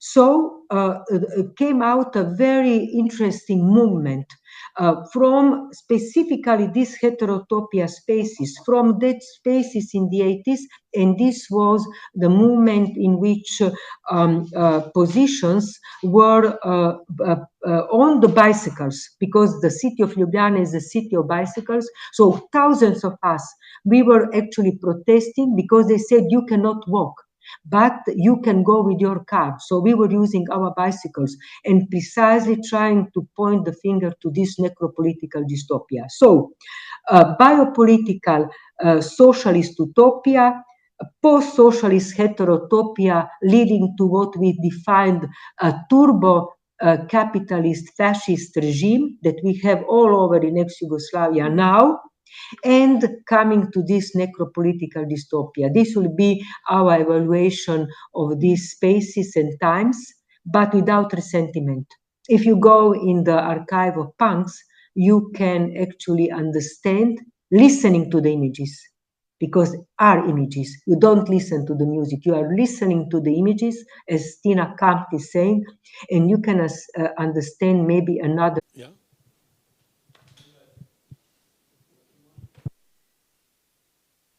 Well, now it's working. Thank you for the talk. When it's death, is it possible that we think of resurrection? And in what way? On a state level, on a politics level? I don't. Yeah. Possibility to fix it, or you see any options for the hegemonic discourse to be cured? Okay, I don't believe, to be honest, in any of these theological Christian, let's say, narratives. This is completely out, but I respect this religious fanatism of every level. I have not, if this is something that is outside of the system of the social and political, but I think that is important question. Why? Because if you research, so after that pandemic, we found out death. So nobody apologized to them. It was an apology when half of the parliament left them. So you can imagine to live without anything. So what happened is, if we make comparisons to others, for example, if you make comparisons to Black Lives Matters, not that you can substitute your life because you are white, and Black Lives Matters actually put this racialization very clearly, but you can understand that without resentment, and many are thinking and talking, for example, Afro-pessimism in a philosophical way, and in a very way of discussing what is possible to be done. It's a proposition that maybe our luxury and though inert life, zombie life, where we go to collect our wages and we are shopping day and night, it's also parallel life of poverty, parallel life of LGBT people. What kind of society is this? Where are the protests or this overkill of trans people? I mean, these are serious things. This is not political correctness. It's 30% of the whole world that is homosexual. So what you do with these people? No, you have actually completely multiracial societies. Take Britain. And not think about the West that got all the wealth through colonialism and genocidal policy of millions of people. And not to speak about the genocide of Jewish people also in Europe. Europe lost everything, every credential after the Holocaust. Never ever recuperate any credential anymore, for me, in our interpretation. So I think it's necessary to make a move in which actually it's necessary to not to think about resurrections, but is necessary to think about possibilities of life, of fights, of struggles that are really palpable, of those who are constantly pushed on the fringe. And through that, think if it's possible to actually redone or make, not for us anymore because we are done, but for next future a possibility. Great sentence by a theoretician.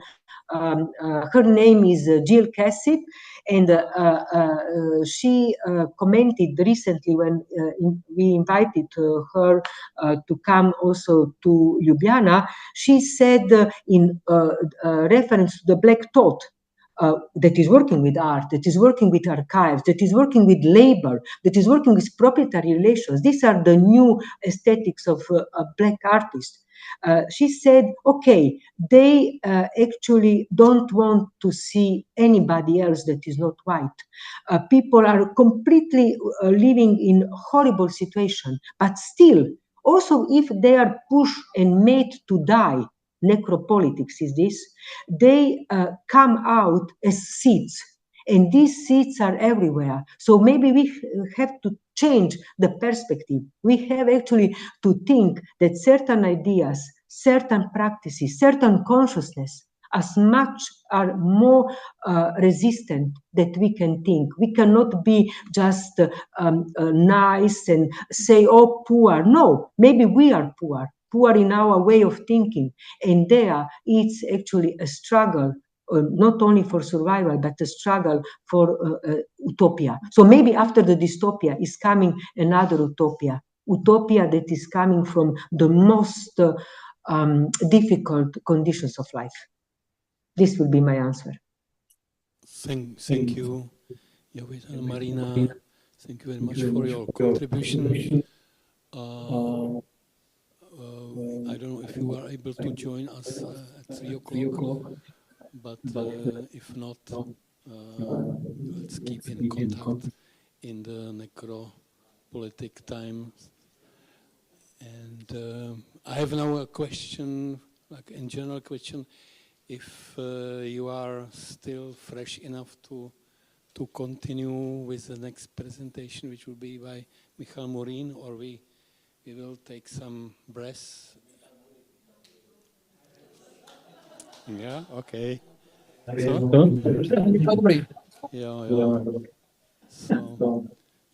So the public wants Michal.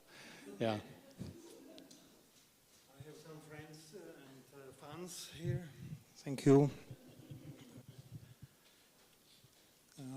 My name is Michal Morin, and the 90s is an interesting period for me.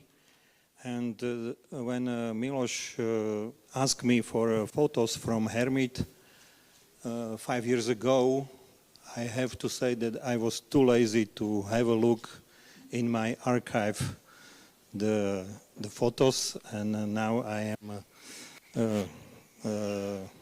I'm sorry that I did it in that time. And Hermit for me has we have another viewing on that after the book and after the web page, because during the 90s without web and we couldn't have a map. What is Miloš doing there?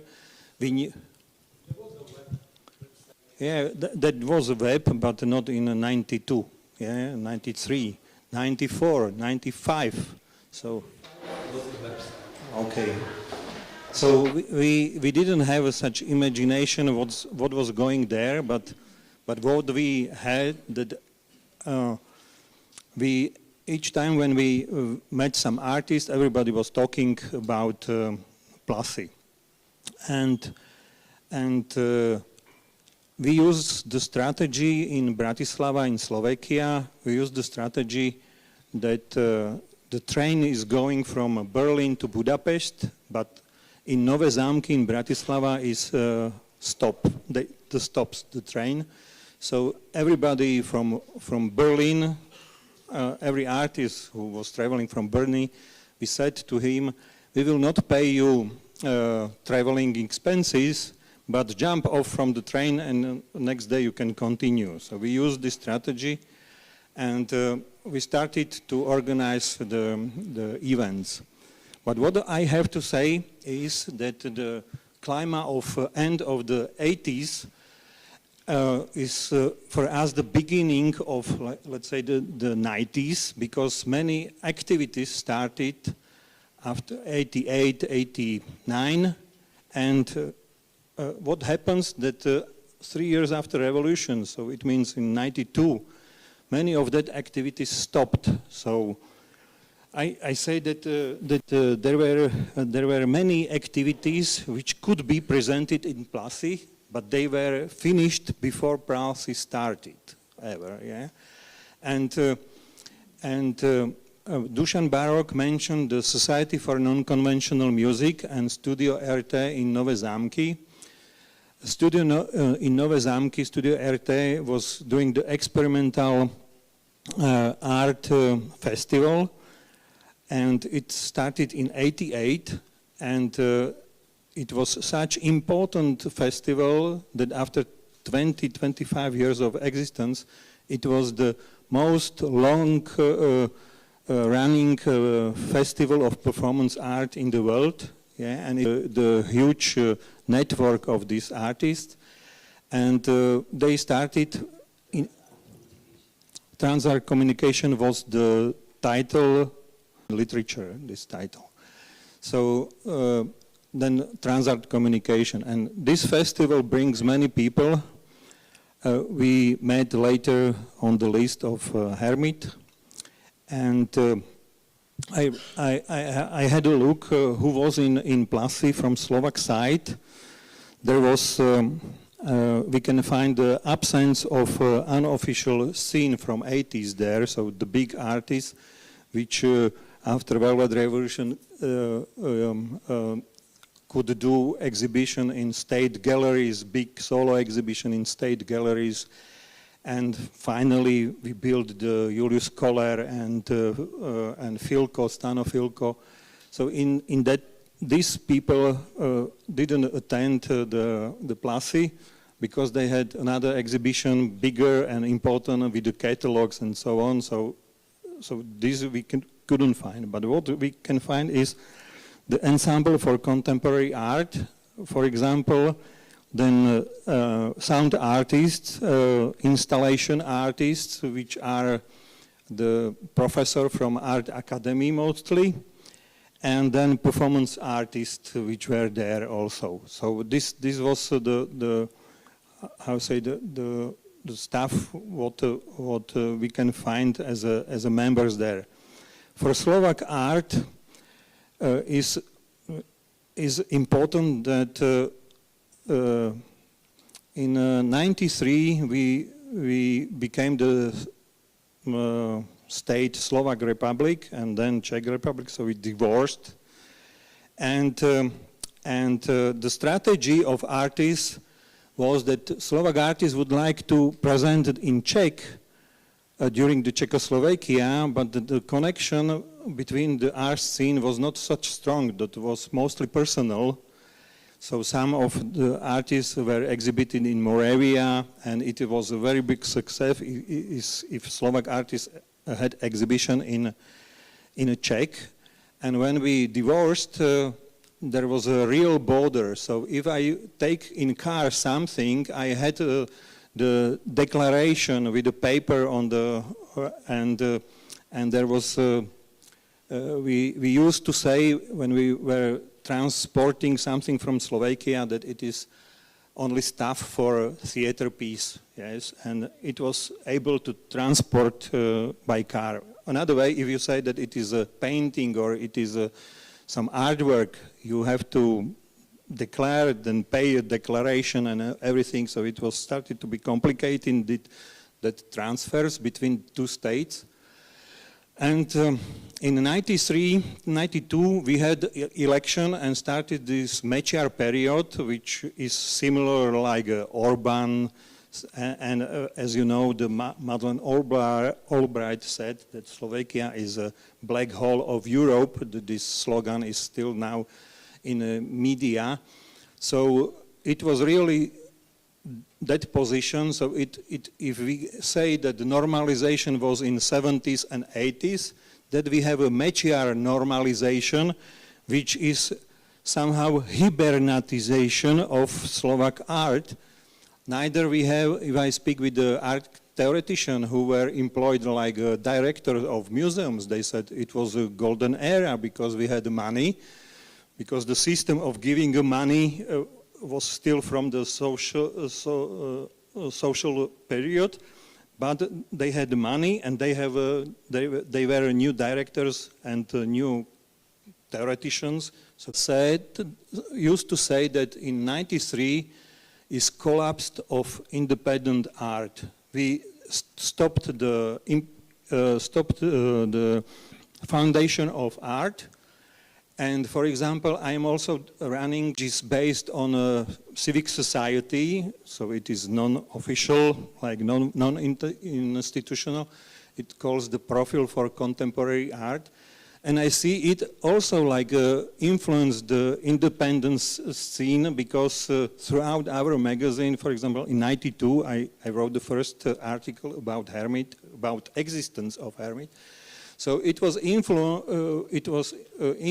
had influence in the Slovak visual art scene, but it was under the ministry. They didn't give us the money, so we had to stop our publishing, and we reborn after 5 years when the Mečiars was in election. He was defeated, and the new government, the new pro-Europe Union government started under the and started also the support for independent culture. So 90s for us is very difficult. But well, I would like to mention some events which was there also, and how our Society for Non-Conventional Music, where I was 8 years like a president of that society, they had 2 members, collective members, and 50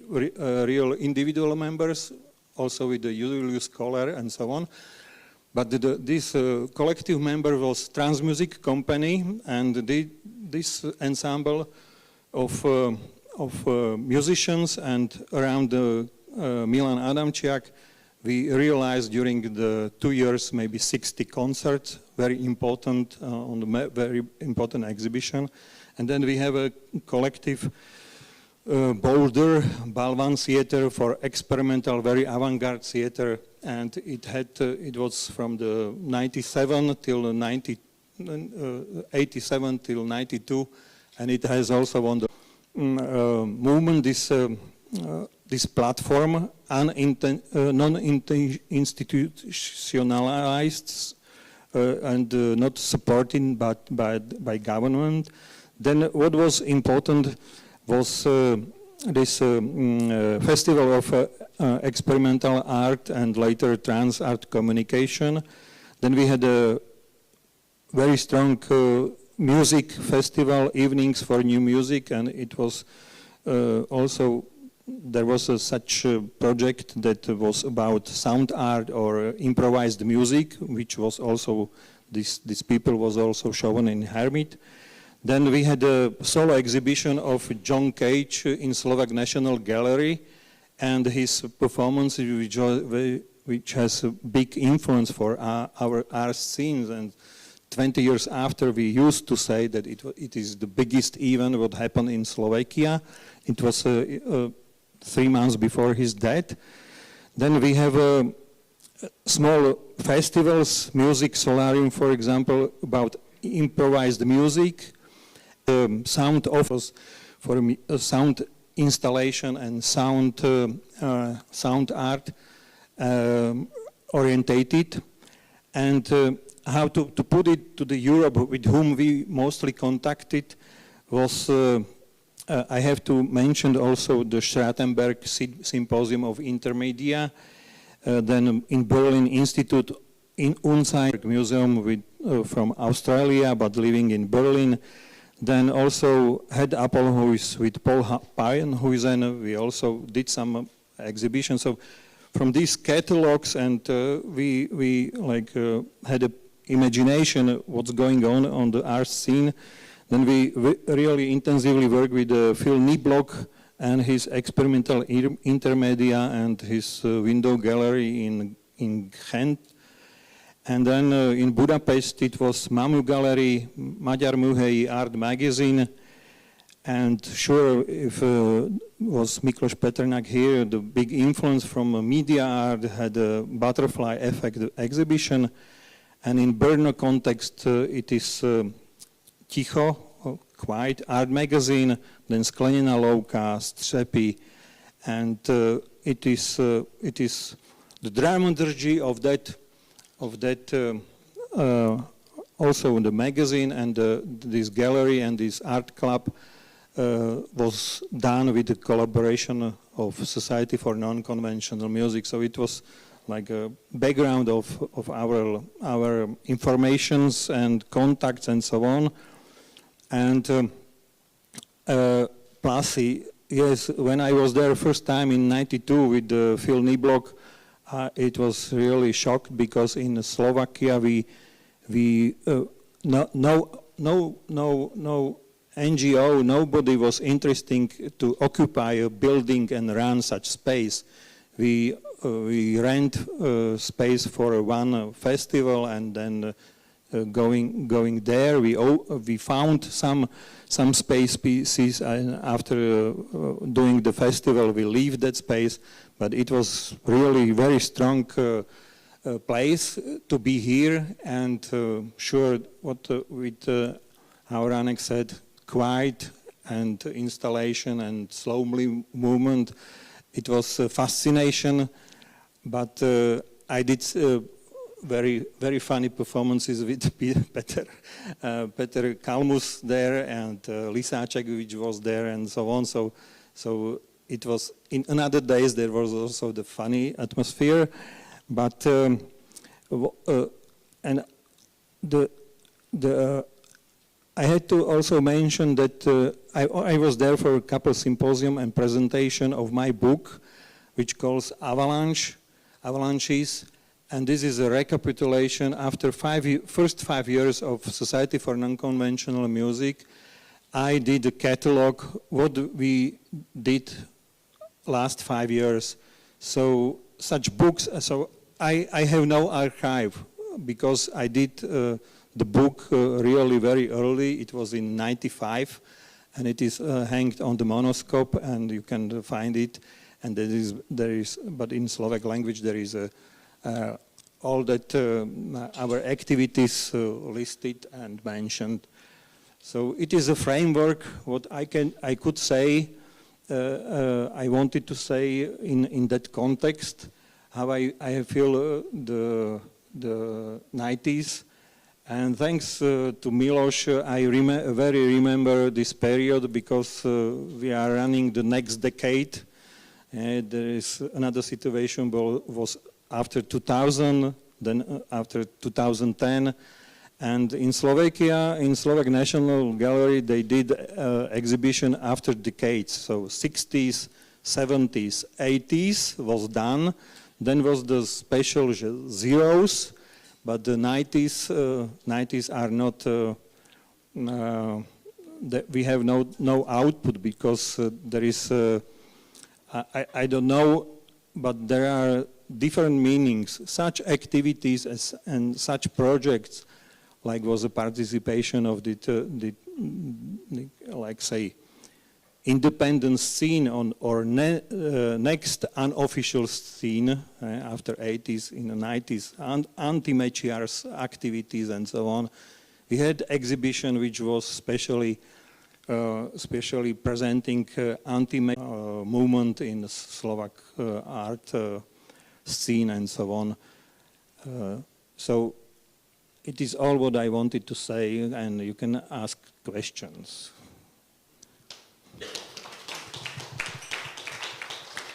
Thank you. Martin Zad is speaking.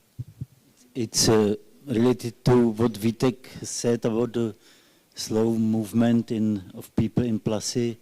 And I remember your performance playing football, but cannot remember, maybe it was also not too fast, yeah?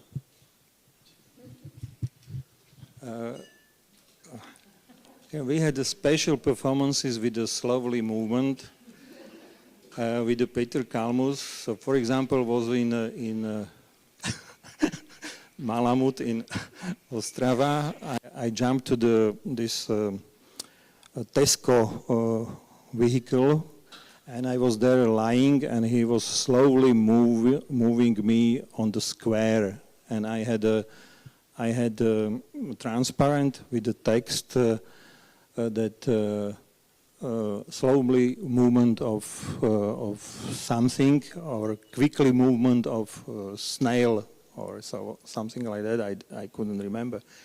And then we put to the children's car the snails, and we said it is quickly movement of the snails. So we move very slowly, but it comes also from the 90s when I was doing the experimental theater, and This experimental theater was influenced by Grotowski and Buto dance, and was influenced also by Min Tanaka. I was on workshops there with Tomáš Ruler, for example. And we used slowly movement on that performance. So it is a special chapter about slowly movement in my performance. Football game in Plassy. Was it also? Yeah. No, it was not me. I don't remember. Thank you for okay. So next piece to my archive.